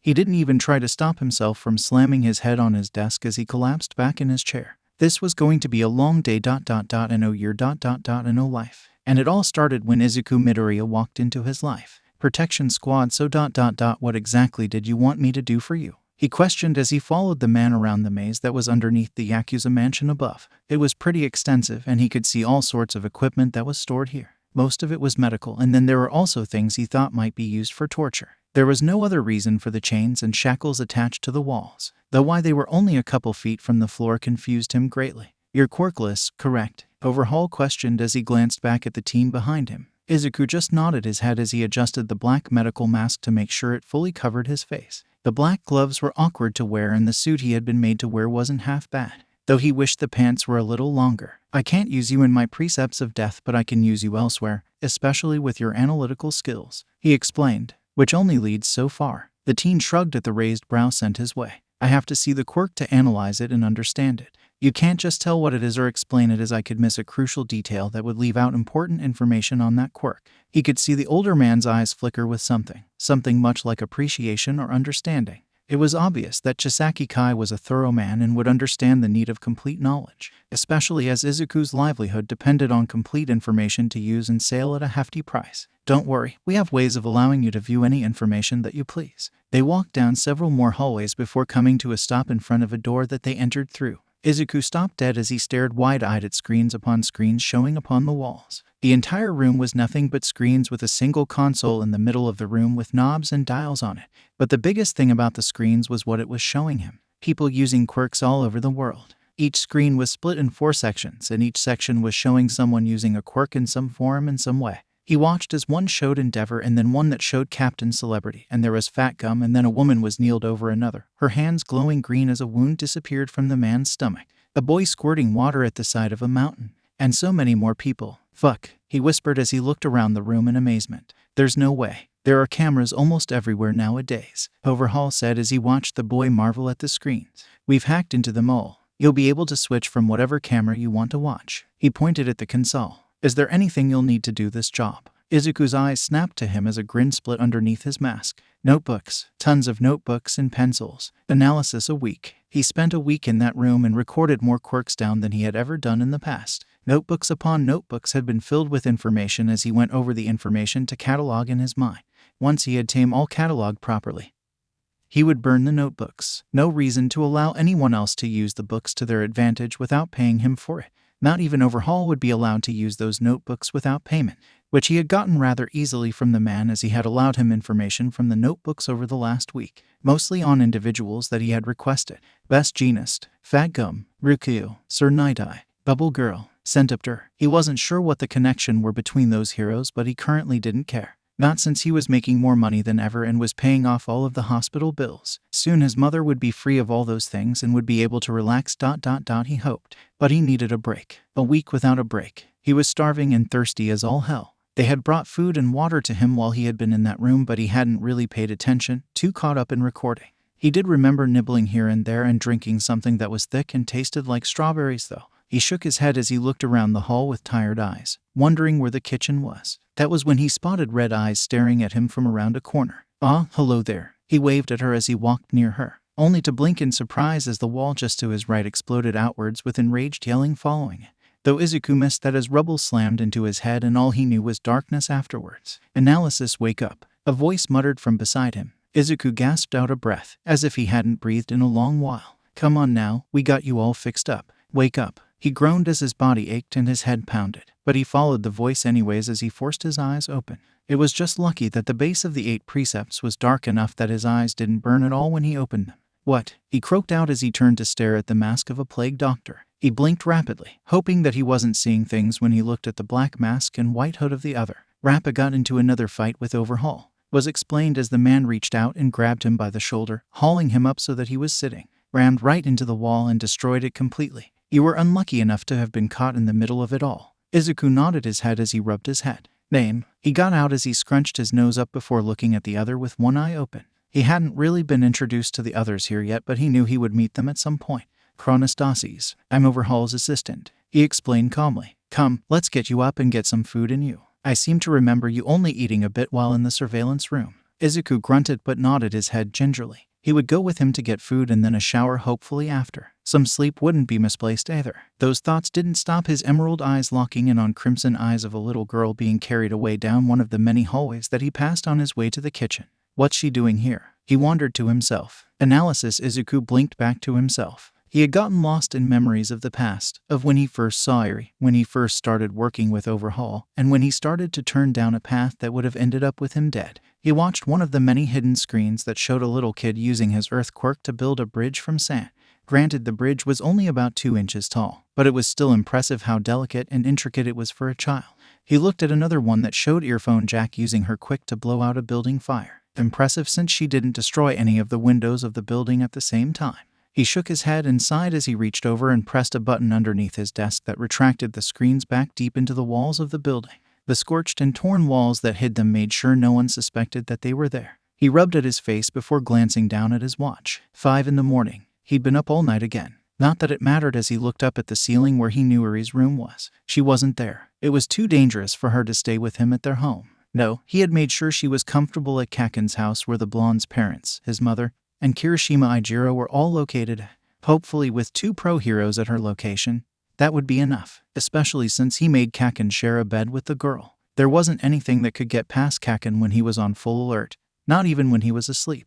That made him the perfect guard dog for the girl. And when Kaken wasn't able to be there, Izuku would return to take his turn at being a guard dog. He actually had a quirk now and knew that as long as he figured out a way for long-distance battle, he'd be able to take Overhaul on. 𝗧𝗵𝗲 was going to be a problem though. Izuku groaned as he leaned forward onto his elbows so that he could hide his face in his hands. The man was a pain in the ass in general due to his ability to strategize quickly. His quirk also made it annoying since they would be spending most of their time dodging his hair to keep from being frozen in time.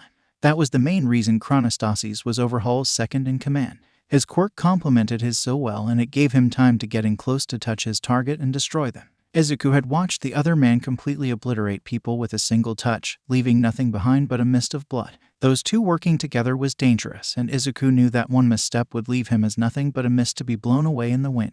The taste of blood flooded his mouth, and it took him a moment to realize that he had bitten his cheek so hard that it was completely torn open. He snarled angrily as he swiped at his desk, tossing the knickknacks to the floor before whipping around and slamming a fist into the wall, growling when his fist actually blasted through it and destroyed the screen hidden there. Lightning crackled all around him as his quirk activated. He raised his head to the ceiling and howled in anger and frustration as he tried to stop himself from blasting the entire building to the high heavens.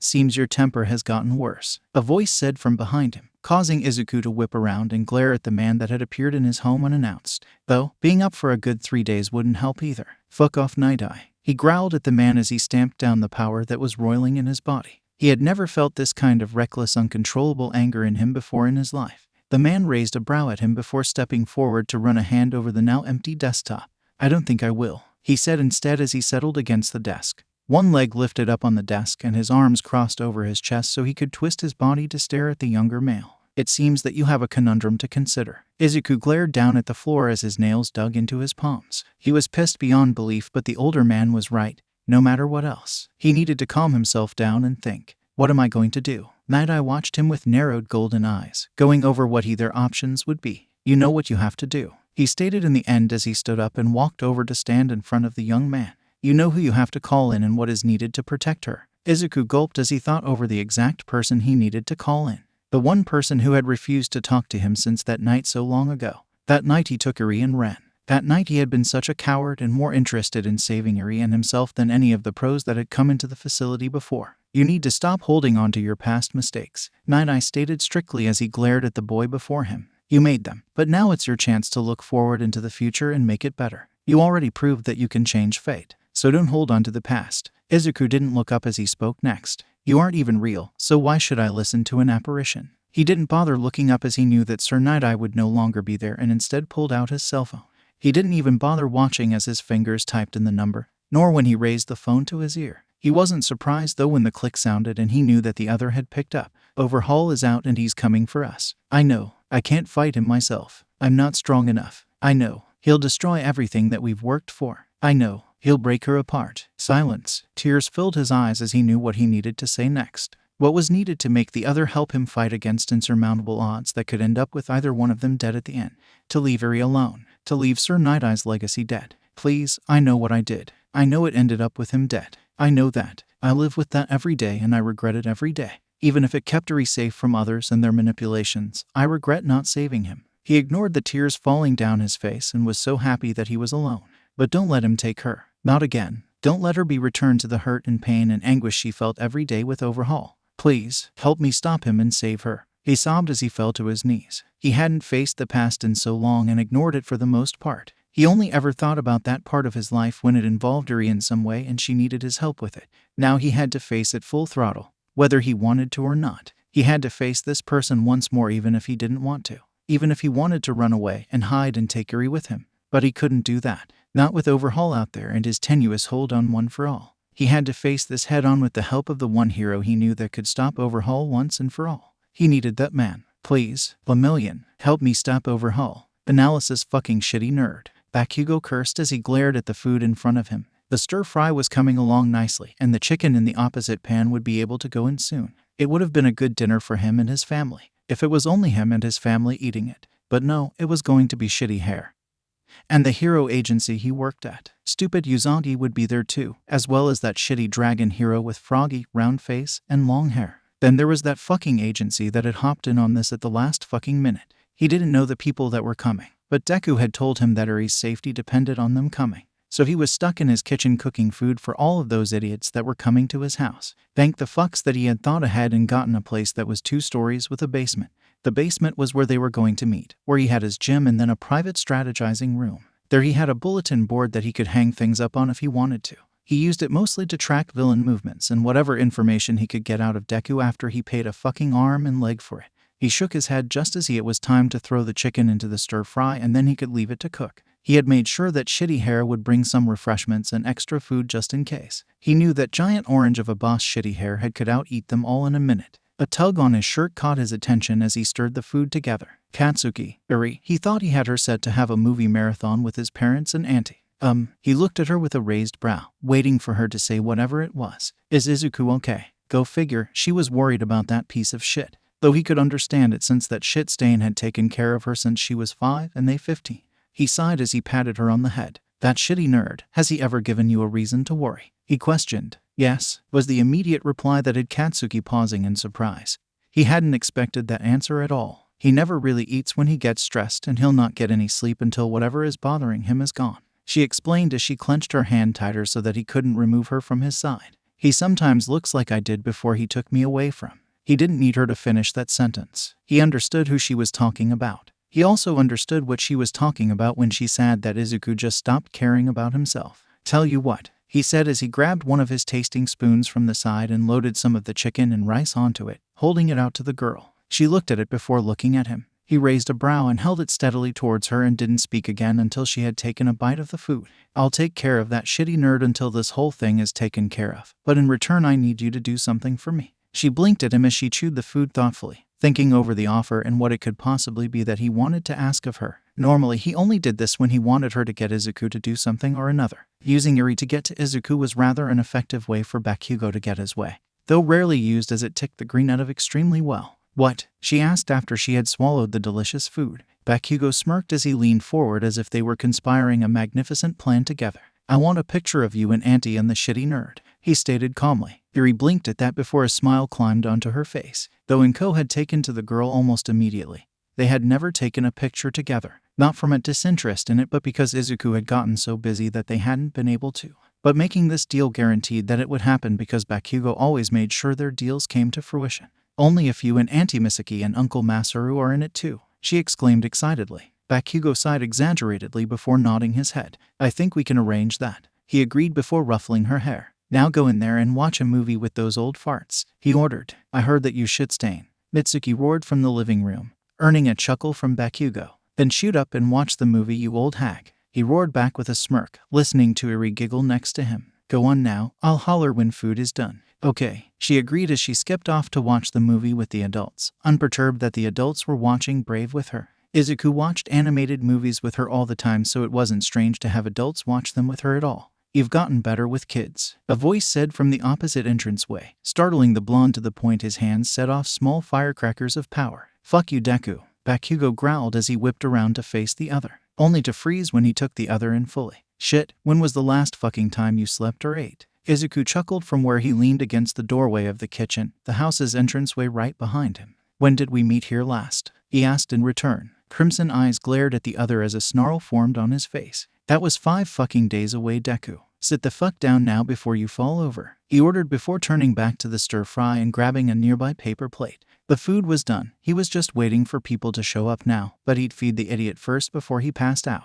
The information broker sighed in relief as he sat at the table, burying his face in his arms to just rest his eyes a moment. He hardly noticed when a plate of food was settled in front of him with a glass of water. Thanks, he mumbled as he sat back up and pulled the food towards him. He was so exhausted. He hadn't felt like this in a long while, but really, he couldn't have avoided it since he spent most of his time trying to track 𝐒𝐻𝑗 down.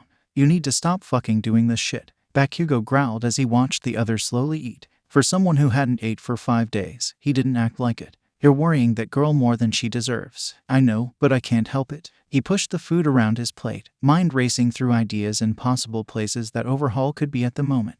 I have to find him before he finds Eri. I can't let him get to her. The growl he got at that didn't surprise him, but the hand that slammed right next to his plate of food did, sending him flying backwards and away from the volatile blonde. Old habits die hard, and Izuku knew this lesson particularly well. And thanks to their past together, Izuku knew he would always react badly to Kaken and his temper. There was no changing that. Katsuki Bakugo knew this as well and so paid little attention to the other's reaction to his action. How much help do you think you'll be if you've ran your fucking ass into the goddamn ground? The two kept eye contact the entire time as Bakugo stood up straight. Do you think you'll be able to protect that little girl if you fall over from exhaustion? Izuku looked down as he leaned against the wall he had put at his back. He knew that the other was right. He knew he was. That didn't mean that he was going to be able to stop until he knew 𝐒𝐻𝑗 was no longer a danger to her. He couldn't allow that man to do whatever he wanted again after what he had done to the little girl. Bakugo growled as he went to say something but stopped when his doorbell rang. This isn't over, he stated to the exhausted man before leaving to answer the door. Izuku didn't even need to look to know that the start of the team to stop 𝐒𝐻𝑗 once and for all had arrived. Analysis looks like we're all almost here, Fat Gum said with a grin as he ate the chicken stir-fry. This is really good, by the way, Ground Zero. Bakugo grunted as he looked over his bulletin board, taking in all the information that had been brought forth so far. You said you had some sort of a spy somewhere. Who the fuck is it? Don't worry, bro. Kirishima spoke up from his own plate of food. The dude that we've called on is really trustworthy. Dude would do anything if asked, as long as you fight him. 𝐴𝐺𝐸 spoke up from where he sat next to his boss. Either you or Fat Gum at least. I refuse to get in the middle of that. He pulled the hood of his cloak over his face to hide from the others. True, but his information has always been accurate, Fat Gum assured the others. He's currently looking for 𝐒𝐻𝑗 and will let us know when he catches up with him. Until then, we need to come up with a guard duty schedule to protect the girl. Ryukyu spoke from where she sat on top of the table. Ochako, Tsuyu, and Yaoyorozu sat around the table looking over the board as well. Each girl had greeted the boys enthusiastically, as it had been a while since any Class 1 students had met up. 3 of us in a group, switching it up every 6 hours. That sounds good to me. Mirko spoke up with a shit-eating grin. Fuck yeah. Give me Explode Y here and the Gravity Chick and we'll kick ass no matter who comes our way. We'll figure out groups as soon as the last of them shows up, Aizawa said as he stared at the hyperactive hero, wondering how in the hell he had got dragged into this. He made sure that his sleeping bag was tied around him before glaring at his students. Until then, there was something I wanted to talk to you brats about.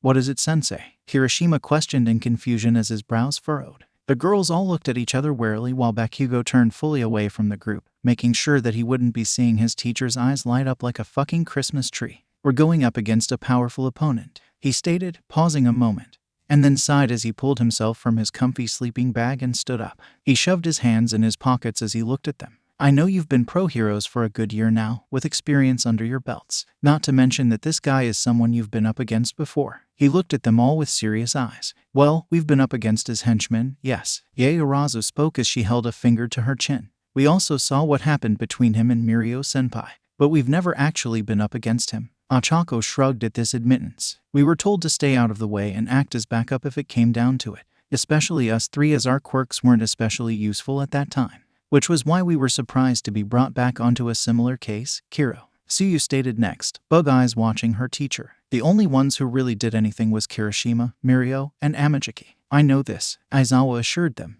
but that doesn't mean you aren't to be careful. This man is dangerous on the level of Shigaraki, if not worse. Do not face anything alone while on this case. Do not lose sight of your teammates. Keep in constant contact. Am I understood? Hi, sensei. They chorused, except Bakugo, who just nodded his head. Good. Now where are those others? He turned to the owner of the house. Fuck if I know. Shitty Deku said he'd wait for them in the kitchen. If he hasn't brought those shit as fuckers yet, then they haven't shown up. Prude as ever. Fat Gum sighed before looking up just as the sound of the doorbell rang. It rang 2 more times before the sound of the door opened. Muffled voices spoke and then the door closed. Footsteps. Just a single person walking down the stairs that had every raised their eyebrows. It should have been more than one in this boat and well in all of them. Until a familiar blonde-haired individual walked through the door with a smile on his face. Hey there everyone, he said as he waved at them. Tagada, Amajiki called out with a smile on his face. What took you so long? The blonde chuckled nervously as he rubbed at the back of his head. I was trying to get 𝐒𝐻𝐼R to come, but she was took busy at her own agency. Apparently the influx of villains in her area has increased, so they're all busy. Ah, well that's unfortunate, Fat Gum said before his eyes narrowed, along with any veteran hero's own. But that doesn't explain why that informant isn't down here now, especially since we were only waiting on you and 𝐻𝐼R. Aizawa's own brows were furrowed and he turned to the resident expert on the green-haired man.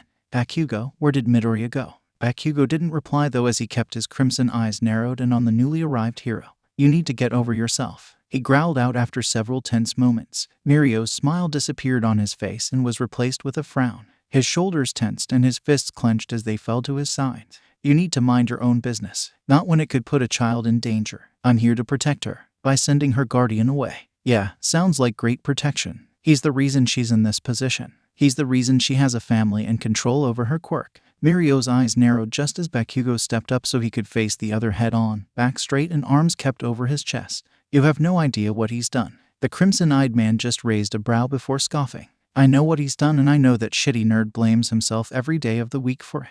You are the one in the wrong, and now it's not just that little girl in danger. Wait, what's going on here? Kirishima questioned as he looked at his best friend, trying to figure out what was happening. He wasn't the only one, as all the heroes in the room were staring at the two as if they were dangerous animals about to tear each other apart. What are you two talking about? Neither spoke though, just continuing to glare at the other. It was Aizawa that finally stepped up and glared at Lemillion.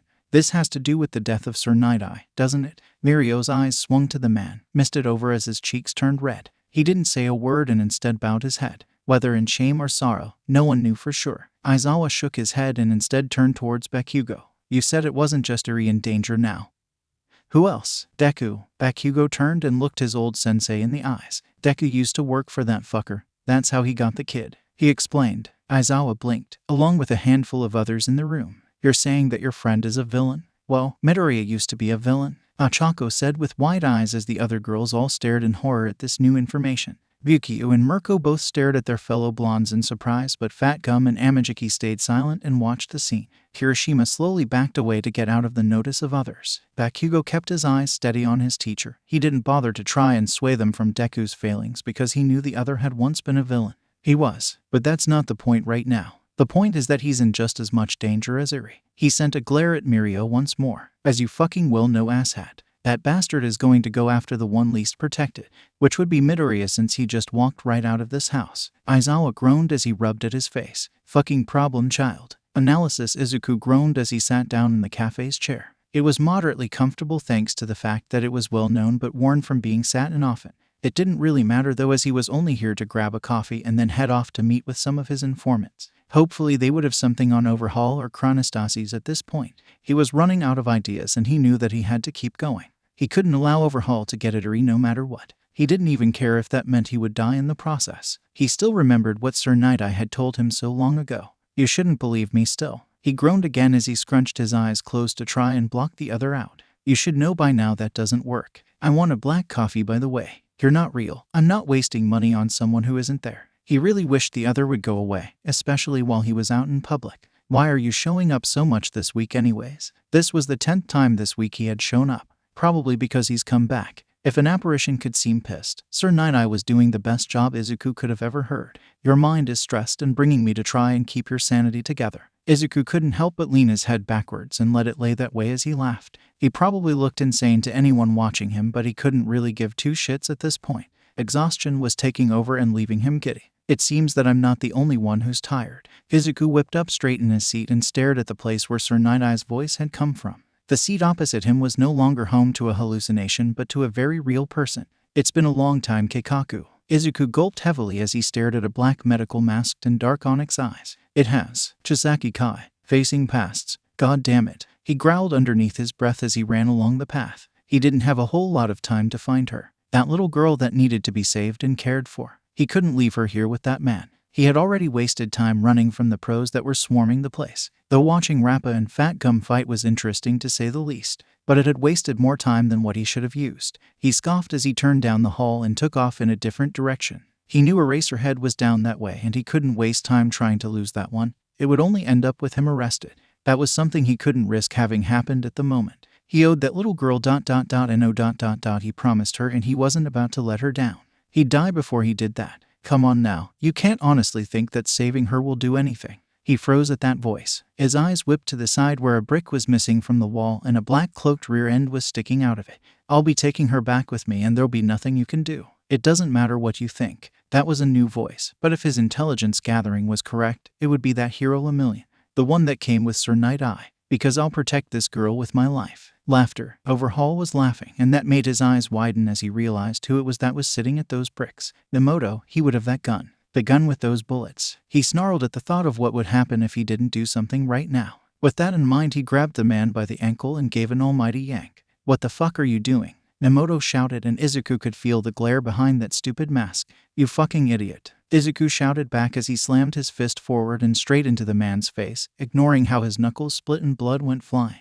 He panted from the exertion of using muscles he hadn't used before. But that couldn't stop him now. He had to keep moving. With that, he grabbed hold of the gun that laid in Lax's fingers and crawled through the hole next. He could feel his fingers beginning to bleed as he forced his body forward. He could hear the sounds of battle, and he knew that if Chisaki got the chance to use his quirk, he'd force himself to fuse with another person, most likely Mimic. He regretted telling the other that he could do such a thing and made the man that much stronger. That girl is coming back with me. Overhaul shouted, and the sound of a scream made Izuku force himself forward more, blood scrapping at the stone as he did so. He ignored it though as he was finally able to force his head forward through the hole and then his entire body. He kneeled where he had come out for a second, breathing deeply before looking up to see Chisaki there with Eri in his hands, wrapped in a red piece of fabric. Facing the villain stood a blonde-haired teen in a primarily white outfit with 𝗲𝗡 on his chest in yellow. Let her go. 𝗲𝗡 shouted as he shot forward, phasing his body through Overhaul so that he could be behind him, slamming a foot into the man's side.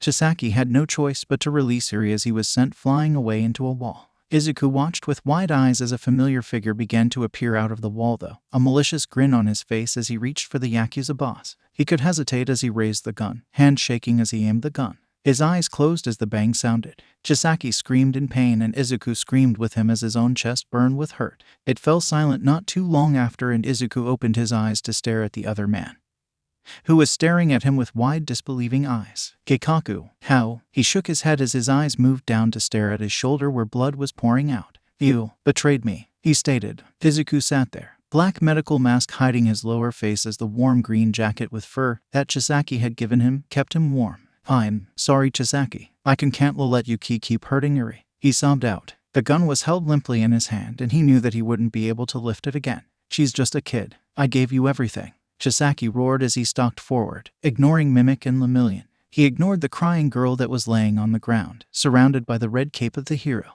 I saved you when no one else wanted you, and I came, Izuku shouted back, not moving even as the other got closer. I did everything I could to help you, to change the world where us quirkless are shit on everyone's shoes. He shook his head and clenched his eyes shut tightly. But I can't let you hurt a little girl just to get there. There has to be another way. He looked up as Chisaki stood directly in front of him, pleading with the other man. Please, Chisaki, there has to be Ano. He choked as a hand wrapped around his throat and he was picked bodily off of the ground and into the air. His toes scrapped across the ground as he tried to get traction. Kais, he gasped out as his hands struggled against the strong hold. Overhaul didn't care though as he clenched his fingers tighter around the neck. I made you who you are. he hissed as he leaned his face closer to the other's. "I let you see more of me than anyone ever has." He ignored the fingers that tore at his and the skin underneath them. Izuku gasped for breath as his eyes began to turn red. His lips turned blue, and his body began to weaken from lack of oxygen. "Please. And you betray me." The man growled as the fingers shifted. He tried to activate his quirk, but he knew already that it wouldn't happen. It was how the bullet had been designed, to destroy quirks and make them disappear from the subject. "I'll make you suffer for this." But that he moved to twist his hand in just the right way to snap the neck in his hold. "Analysis seems like you've found me pretty easy," Izuku said as he picked up his coffee and took a sip of it. It was tempered at the moment, but that was okay.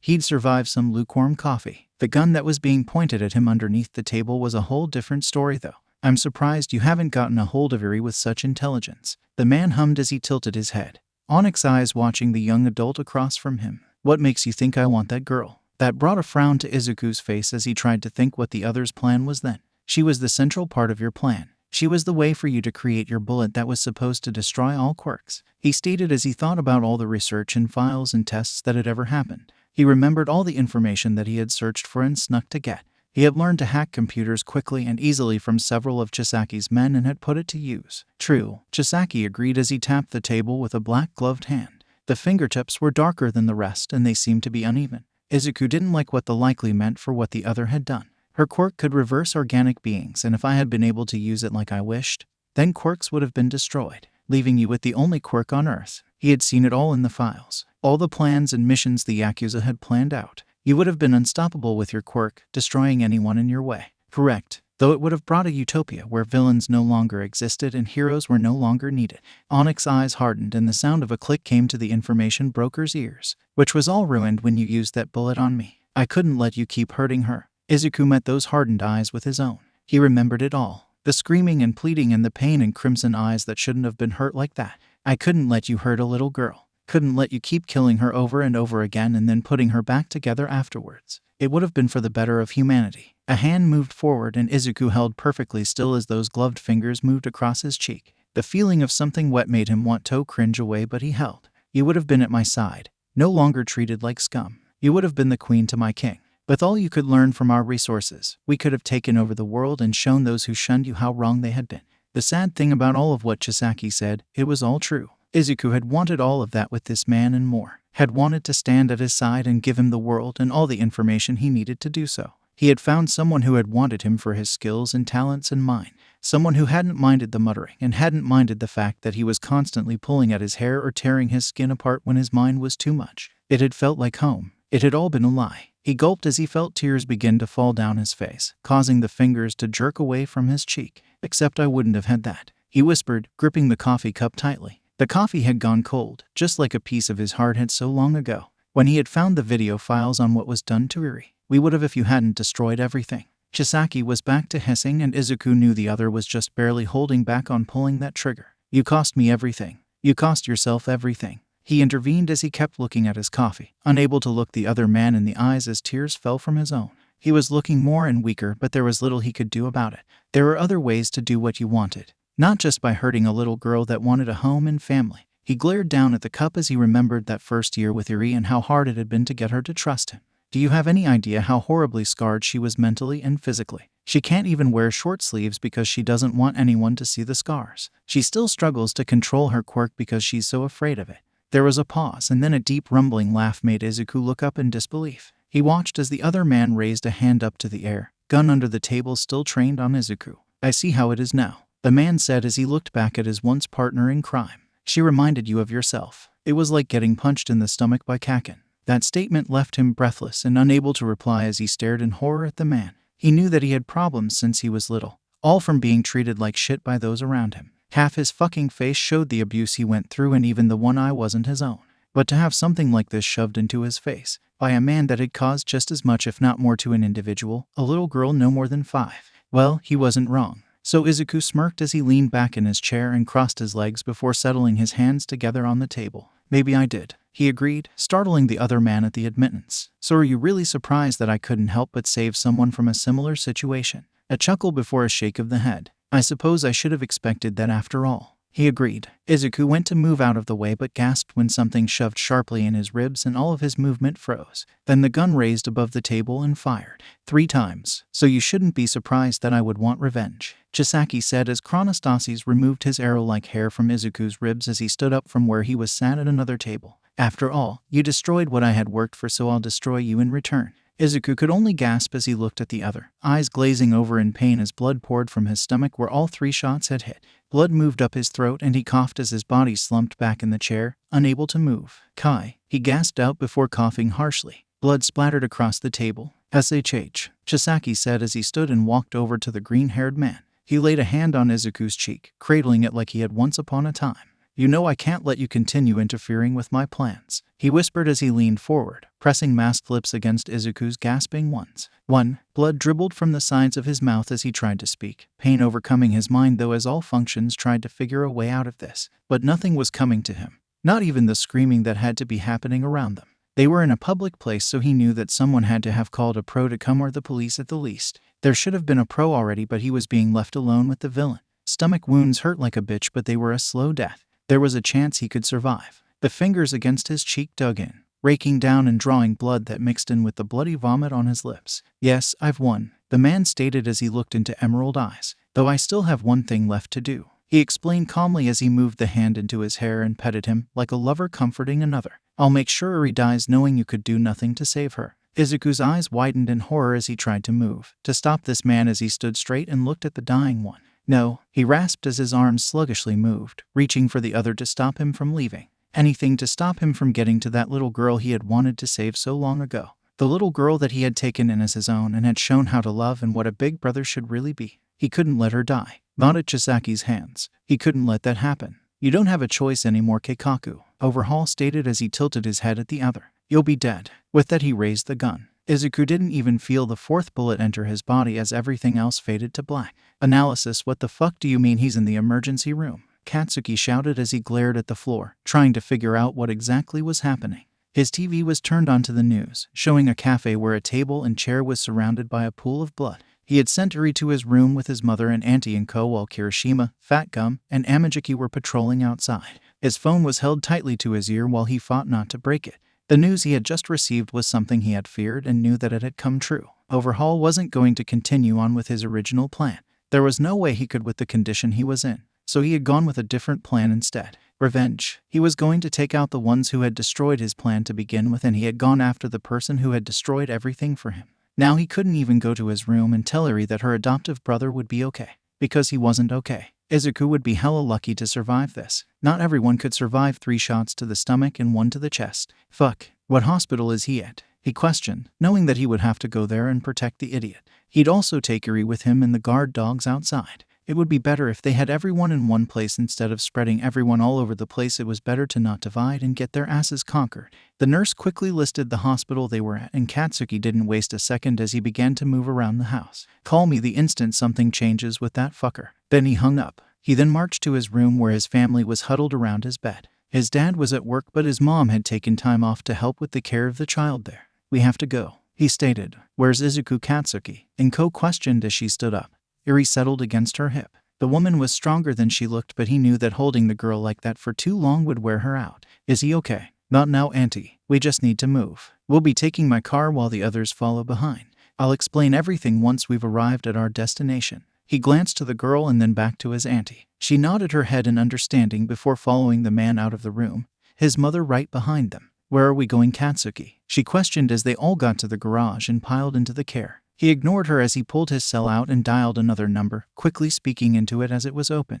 We're heading to the hospital. I want you 3 to follow behind. Stay close and keep your eyes open, he stated before hanging up and then opening the garage door before taking off. He needed to get them to the hospital quickly. The 3 females all sat in the back of the car, huddled together and trying to comfort the little girl the best they could. Everything was moving along fast and she wasn't sure what was happening. All Eri knew was that she wanted her 𝐒𝐭𝐴. She wanted the one that had swept her off of her feet and away from Overhaul. Except he wasn't there, and now they were going to a hospital. Eri hoped it wasn't something to do with her and Needles, or with Izuku and Needles for him. She didn't think she could handle the other being hurt more than he had already been in the past. She still remembered the pain and horror on his face from when they first escaped from that base. The blood splattered all over his face and the ring of bruising around his throat. It had been horrible and devastating at the time, but they had come out it together. That's what he always told her. They had come out of the experience together and could live happily away from overhaul. And they had so far. She hoped they still could, even if that man was back out and causing havoc again. She blinked as the car came to a stop and they were ushered into the hospital, where groups upon groups of police officers were standing around,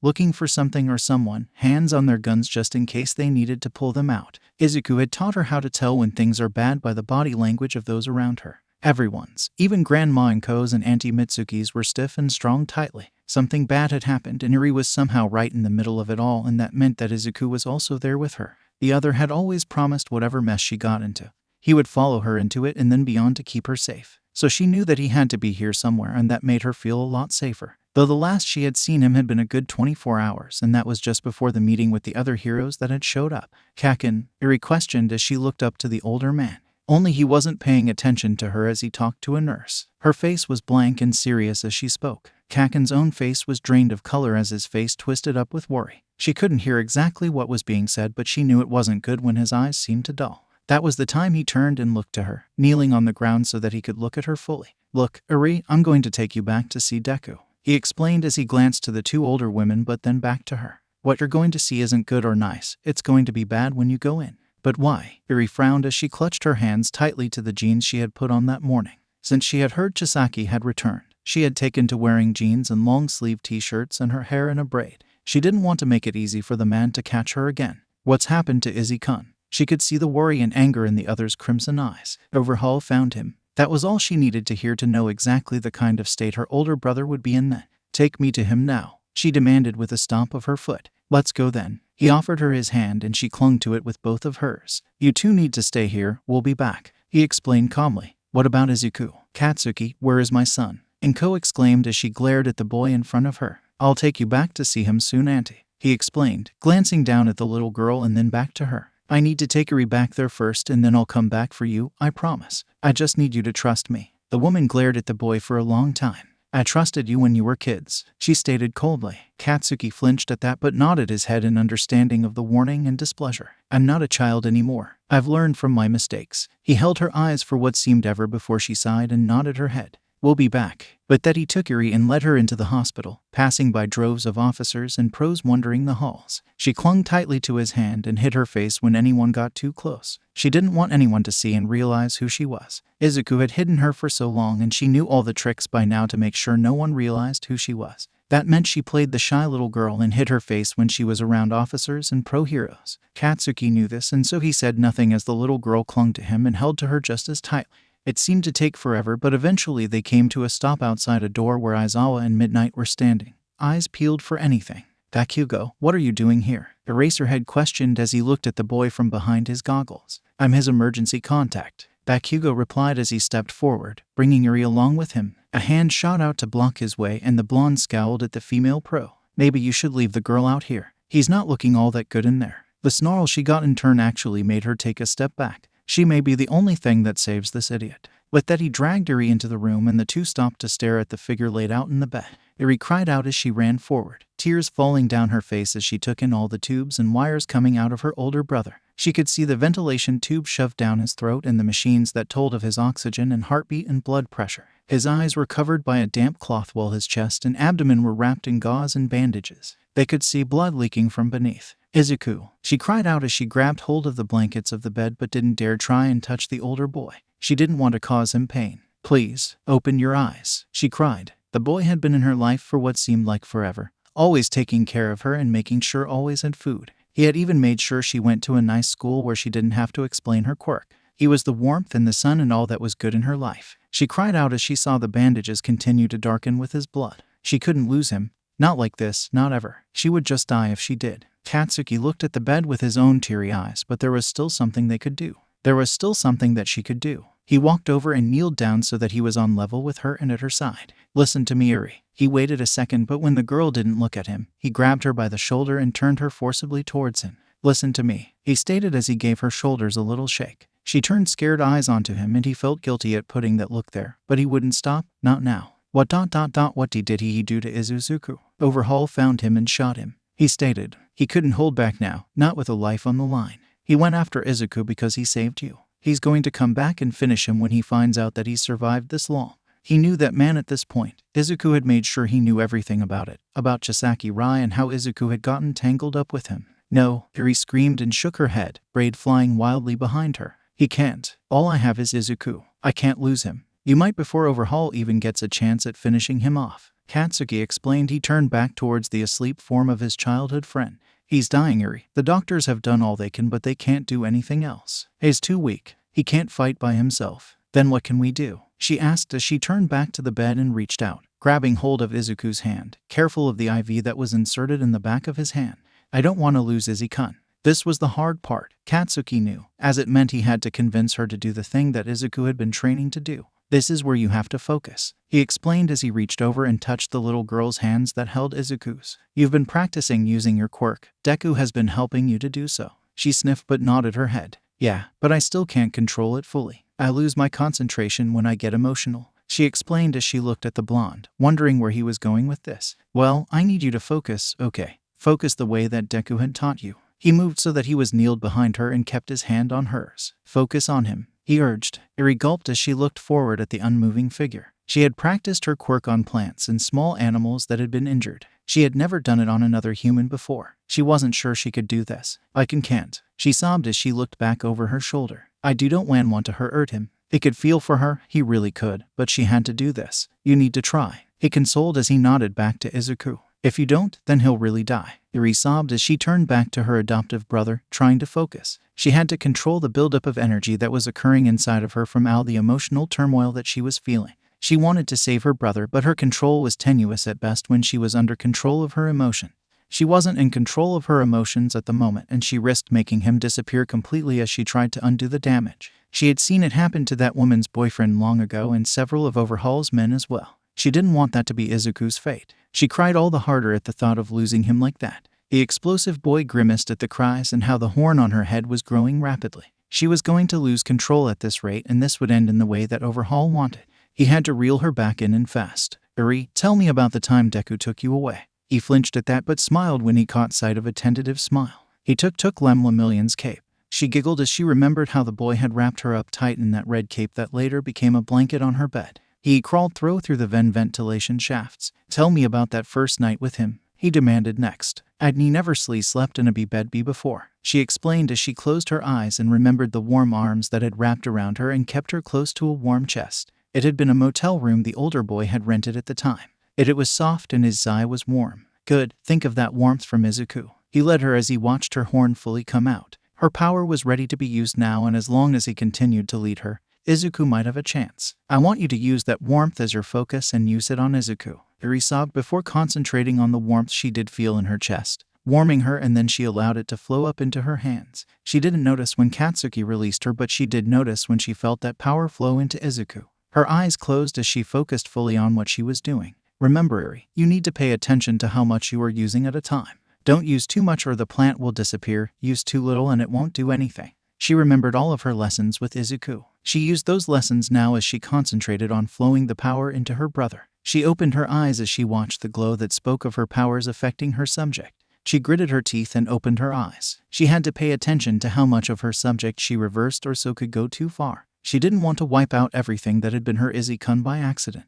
Katsuki watched with a smile on his face as slowly the girl used her quirk, and then smiled even more when the unconscious man's fingers twitched. He was prepared as he caught the little girl in his arms as she released her quirk and power. Good job, kiddo, he said as he ran a hand over her forehead. Good job. Laying the trap, Overhaul growled as his wrist was grabbed in a strong and firm grasp. He glared at the hand that held him and kept the neck from snapping. Sir Night-Eye glared at the younger man as he put pressure on a point. You have no right to harm such a brave young man, he stated as Izuku fell from the limp hold. He is doing what is right, something you can't claim to do. He's gotten in the way and has come expendable, Overhaul replied as he ripped his hand away. He has betrayed everything we have worked for and all that we have accomplished together. He deserves to die. Kaizaki, Izuku gasped out as he looked up at the other with wide eyes. Please. He reached a hand out towards the man, pleading with him with his eyes. The other had to understand what he had done and why he had done it. Duent, you piece of shit. The man roared back as he glared down at the teen. You ruined everything. We could have had it all. I could have had you. You still can. Izuku tried to yell, but his throat was already swelling rapidly and it came out more as a croak.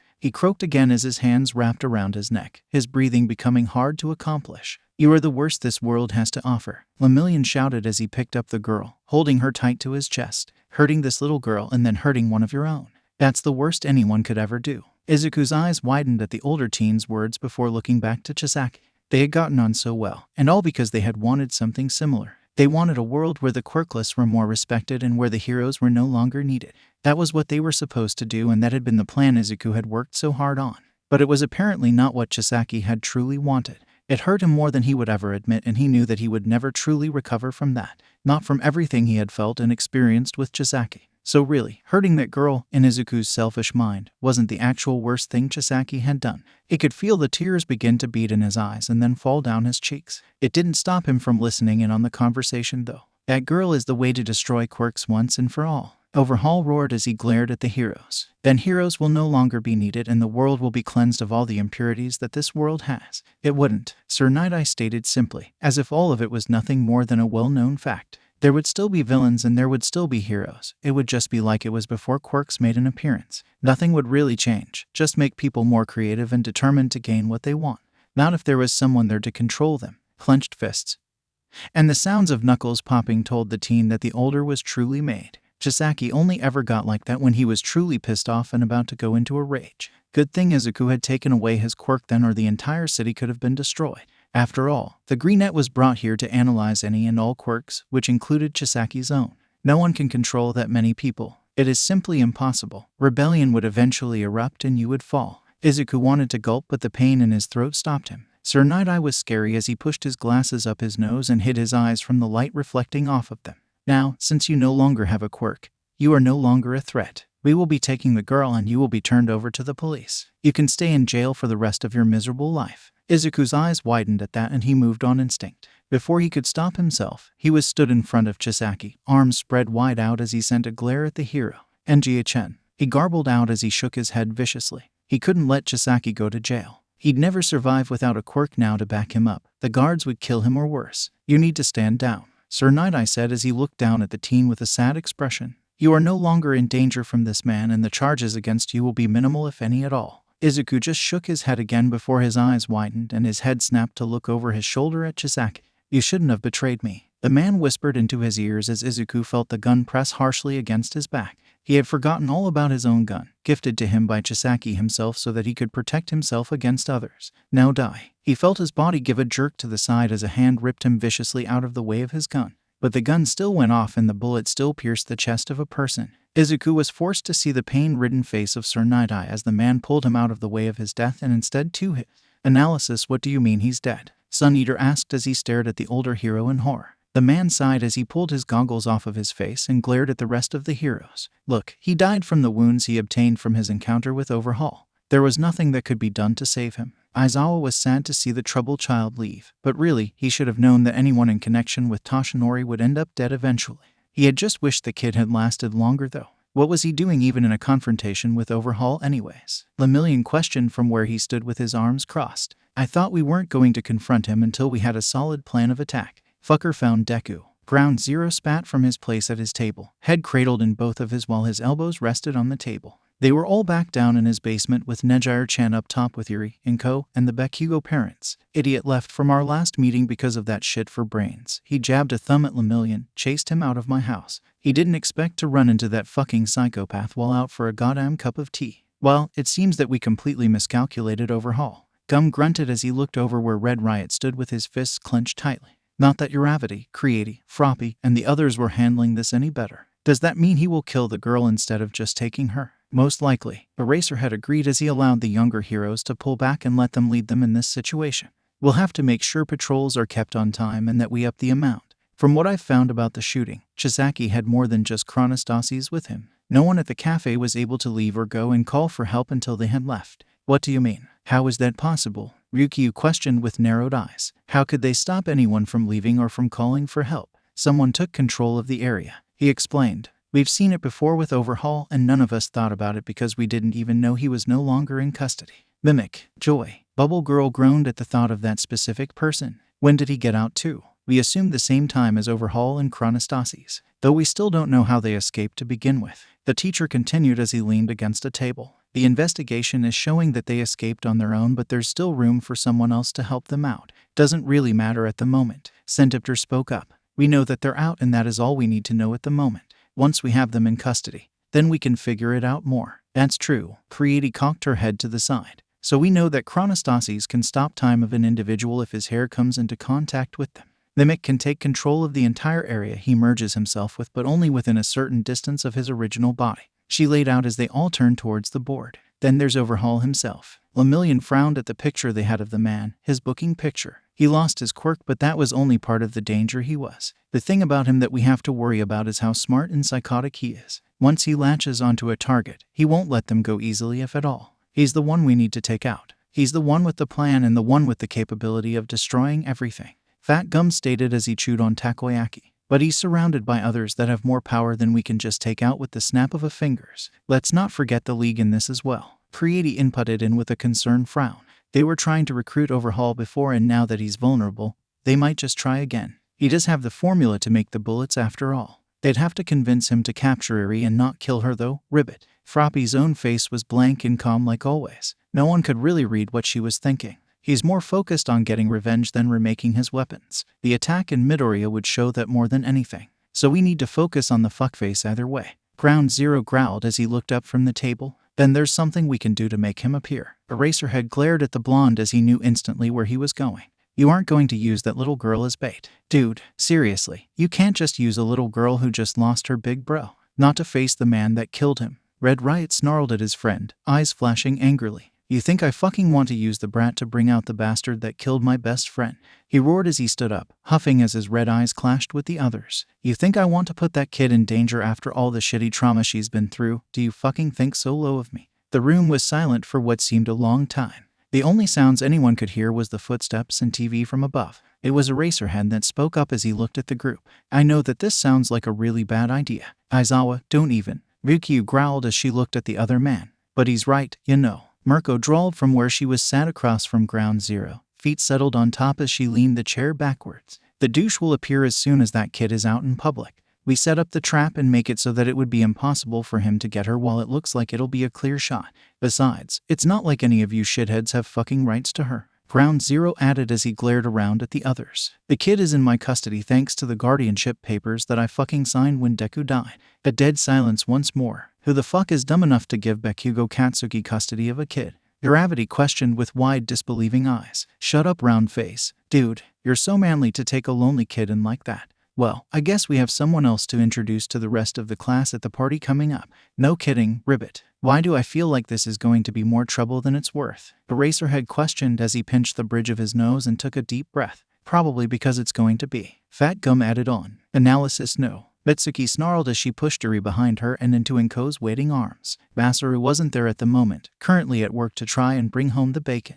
You are not using this little girl to get revenge for Izuku. You'll end up getting her fucking killed, you shitty brat. That's not a damn call you can make. Bakugo growled right back. We have to get this asshole, and the best way is to take the brat out in public where she can be seen. And watch your damned mouth. His eyes flickered to the girl before looking back to his mother. I don't give foo freaking hell if you think it's my business or not. I will not allow this child to come into contact with a maniac that killed her brother and is now trying to kill her. She crossed her arms as she tried to glare her son down. I won't allow it. Bakugo shook his head with a scoff before walking over and pushing his mother out of the way so he could kneel in front of the little girl. Once he was on her level and their crimson eyes meeting in a steady stare off. You know what's expected of you. She nodded her head. Yes, Kaken. She glanced at where Mitsuki was fuming and shaking her head before looking over to a pale-faced 𝗏𝗏 who was clutching to the little girl's shoulders. We'll catch him, right? A vicious smirk ripped across the man's face as he nodded his head. Damn right we will, and we'll make sure you're safe. Everyone will make sure he doesn't lay a single disgusting finger on you in any way. He agreed, and their eyes flashed at that as both thought about the man. Eri herself knew a lot about Chisaki Kai. He had taken her in and used her like a little bottle of dreams and just about drained her dry before blowing her apart and then bring her back to life, just to start the entire process over again. So she knew how tenacious and persistent the man could be. He would never stop until he had her or she was dead. Then let's get him. She nodded determinedly. For Deku. He smirked at her as he held a hand out in a fist. He only responded when she bumped her own fist against his. For Deku. Analysis. It seems that your successor lasted nowhere near as long as we thought. Nezu sighed as he held his cup of tea in his little paws. He really did have potential in him as well. Toshinori sighed along with him, his own cup of tea held tightly in between his hands. "I thought it would be okay," he muttered, wondering where everything had gone so wrong in such a short period of time, especially as it hadn't been too long since the kid had gotten the quirk in the first place. Only a week ago, in fact. There was nothing you could have done to change this, the principal assured him as he sipped his tea, even as he kept his eyes on the skinny male. The child had much in his past that neither of us knew about and didn't come to surface until young Bakugo came and explained what had happened. He shook his head as he thought about all the information the younger blonde had given them on his friend. To even think that such a brilliant young man had fallen into such a group of villains. It would explain how he was able to get such reach around the world. The retired hero said as he finally took a sip of his lukewarm tea. He had such reach that he could find anyone anywhere, but no one knew how. I wonder now that he still had connections to what Overhaul had and used those. It would explain much of his ability with information. It would also explain how he was able to go through so many people in such a short amount of time. Nezu watched the other as the blonde slowly began to sip his tea, waiting for the perfect moment to stop this conversation if it became too much. His mind was in excellent shape, and from the way he was able to plan and predict, I would not be surprised that he knew that Overhaul would eventually find him before he moved on to the girl. Toshinori's hand twitched almost violently, but luckily he kept hold of the teacup as he looked up at the principal. His blue eyes were narrowed as the rat dog bear thing continued to slowly sip that damn tea. The way he had spoken had almost been like he was implying something that he should understand. But it was just out of his reach. It was important if the principal went to the trouble to put it like that. It was just his luck that he knew that Nezu wouldn't repeat what he said, not even to try and clarify things for the blonde. He also knew that he would be expected to understand by the time he left this office. He was very intelligent. He agreed slowly as he ran the words over his head, much so that he took only a few days in finding a respectable successor for myself, one that even Night Eye would have agreed upon, though he knew that Lemillion wouldn't have taken it as he had refused once already. It makes me wonder, Nezu continued, beady eyes glinting in the light like he knew something that others could. Which, to be fair, happened so often that Toshinori was surprised that the little mammal hadn't already taken over the world at this point. How could such an intelligent young man could allow such a villain to corner him when he knew that he had to be one of the targets? That made the blonde stop and blink as he thought about it for a long moment. What Nezu said was true. There was no way such an intelligent young man could have fallen for such an obvious trap. Not in any way. An obvious trap. The boy had been alone at a coffee shop that was known to be frequented by the hero community. He was an informant and knew that information was his most powerful tool, a tool he could obtain by sitting at a coffee shop and listening in on other heroes gossip or talk about their days. Overhaul knew just about everything about the boy from what he had gleaned from Bakugo. The man had practically trained Izuku to begin with. So why was it that Midoriya had been caught at the shop and had been shot? He blinked as something connected in his head and he gaped at the principal that was now grinning widely at the blonde. I honestly thought it would take you longer to figure it out. To be honest, Toshinori probably wouldn't have figured it out without the nudge in the right direction. Analysis, why are we giving him another chance? Shigaraki questioned with a scowl, watching the door of the bar they were currently stationed at. It had been a while since they had been at a bar, Sensei constantly moving them around to keep them out of the eye of the heroes as they got further along their plan.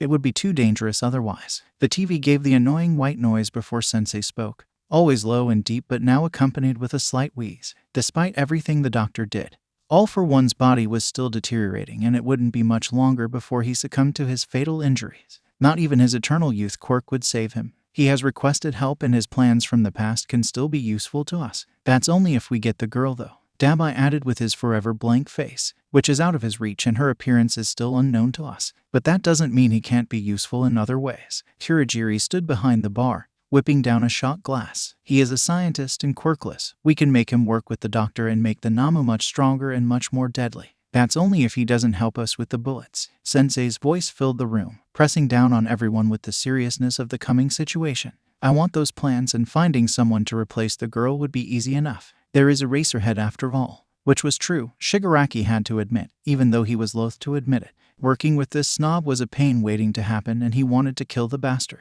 especially after the way he had spoken to himself and Sensei those years before, thinking he was better than the League and better than Sensei and everyone else they had gathered for their party. His hand reached up to his neck and he scratched at it harshly, ignoring the pain that flared up there from where he was pulling half-healed scabs off. He didn't want to deal with the bastard. All he wanted was to find that kid that he had seen forever ago and bring him to their side. He knew, just knew, that they would win if they could just get him to side with them. It would be an epic win for them if and when they did. This just in, the individual that was shot at the 𝐾𝐸𝐴 coffee shop has been identified. The newswoman spoke quickly and clearly. The group turned to look at the TV that was actually used for the news, and whatever piqued the group's curiosity. "Isn't it the shop that 𝐒𝐻𝐻𝐿 attacked?" 𝗵𝐼𝐻 questioned with a giggle. "I heard there was a lot of blood and it was everywhere." 𝗬𝗲𝗿 scrunched his nose at that even as he turned his attention to the TV. It had indeed been the same place, and it had happened about a week ago. Why was it only just now that they were finding out who 𝗒𝐻𝐻𝐿 had gone after? Considering what a high-profile villain the man was, anyone he had gone after should have been newsworthy only hours after he attacked, but this had taken them a week to figure out. The individual was known as 19-year-old 𝗵𝗃 𝗧𝗑, an information broker for heroes. The young man was gunned down at 𝐒𝐩𝐢𝐵 coffee shop late evening by escaped villain 𝗧𝗏𝗍 𝗂𝐻𝐻𝐿. A picture of the teen appeared with the scar and different colored eyes. It was an obvious high school ID picture taken a few years back, but it still gave the visual the public would need. He helped heroes defeat villains by giving important weaknesses and abilities. It is a great loss to the hero community, and he will be missed. He is outlived by his mother, 𝗵𝗃 𝗀𝐻𝐿, and father, 𝗵𝗃 𝗧𝗏.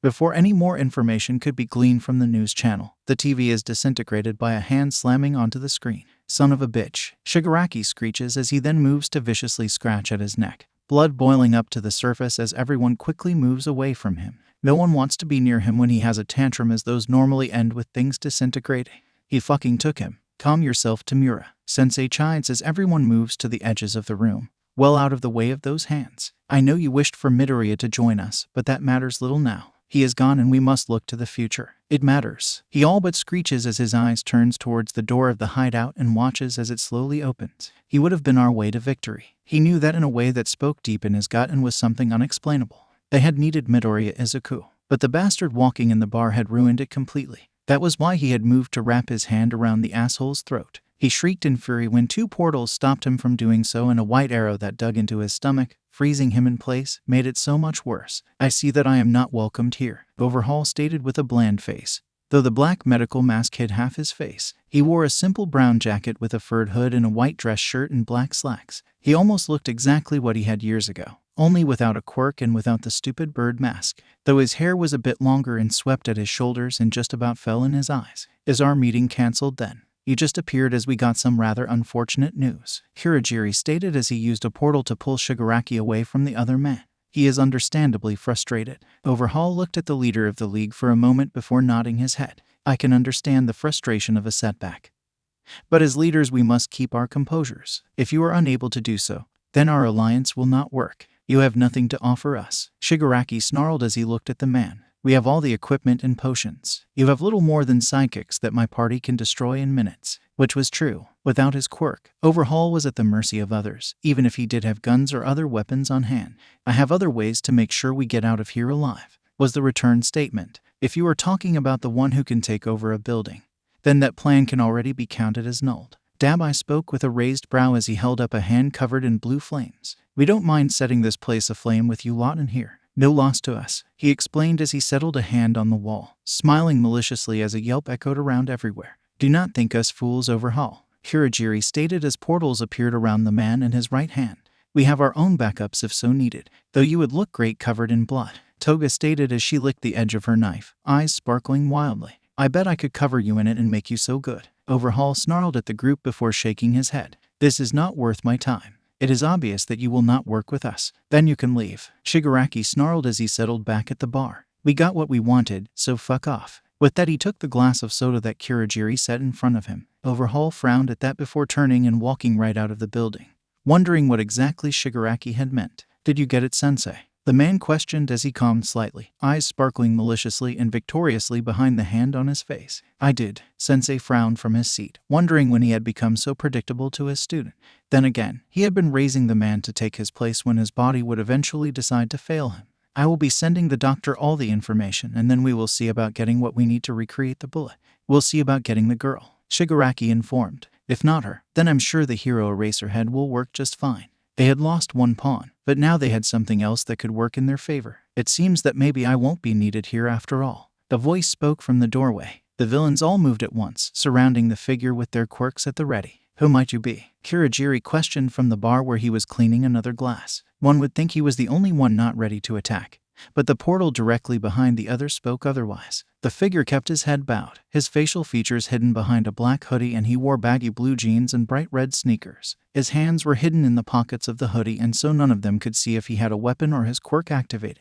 He lifted his head and met Shigaraki's dull crimson eyes with his own emerald. "I'm here to talk about that offer you gave." The grin on Villain's face could have split his face in half. "Analysis, I really don't like this." Red Riot whispers from his place among the others, all hidden in the street among the civilian-dressed cops and heroes. He was walking into a convenience store to grab a bottle of water. It was a hot day, and the wig and hot was not making him feel all that great. "None of us like this," 𝗂𝗏𝗧𝗔𝗍 stated from her place in front of a shop full of pretty dressed. "Oh my god, look at that pink dress. That would look so great on me," she gushed as she almost smooshed her face against the window. Her own blonde wig was long and curly, much different than her normal short brown hair. "We'll have to come back later," 𝗂𝗏𝗧𝗔𝗍 suggested as she nodded in agreement. Her own hair was up in a bun and she wore glasses and a sports bra to hold her breasts further down.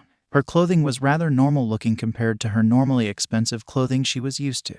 "Has anyone noticed anything yet?" "Nothing here," Fat Gum informed from his place behind a table, flipping crepes to serve to the officers and heroes helping out. "Though I can see Bakugo settling the girl at their table." Which was true. The blonde and the little girl were sitting at the table where they could eat their ice cream. "You ready, Ground Zero?" Eraserhead questioned from the alley where he was hidden as a homeless man, shaking his cup for spare change. "As ready as we can be," he admitted as he watched her eat her chocolate chip mint ice cream, and he picked at his own vanilla. He wasn't really interested in the sweet treat, more into spicy and strong flavors. "Just make sure I can get her away when it all comes to." His eyes flick off to the side where a teen was hidden behind a newspaper, hair covered by a blue bean and wearing a long-sleeved black shirt. "Roger that, Ribbit," 𝗵𝗃 replied as she took a sip of coffee from a table not too far from Bakugo, her back to them and waiting for the signal to move. The teen huffed as he returned his attention to the girl. "How have you been holding out?" he questioned, swirling his slowly melting ice cream. "Okay," she muttered as she looked at him with crimson eyes.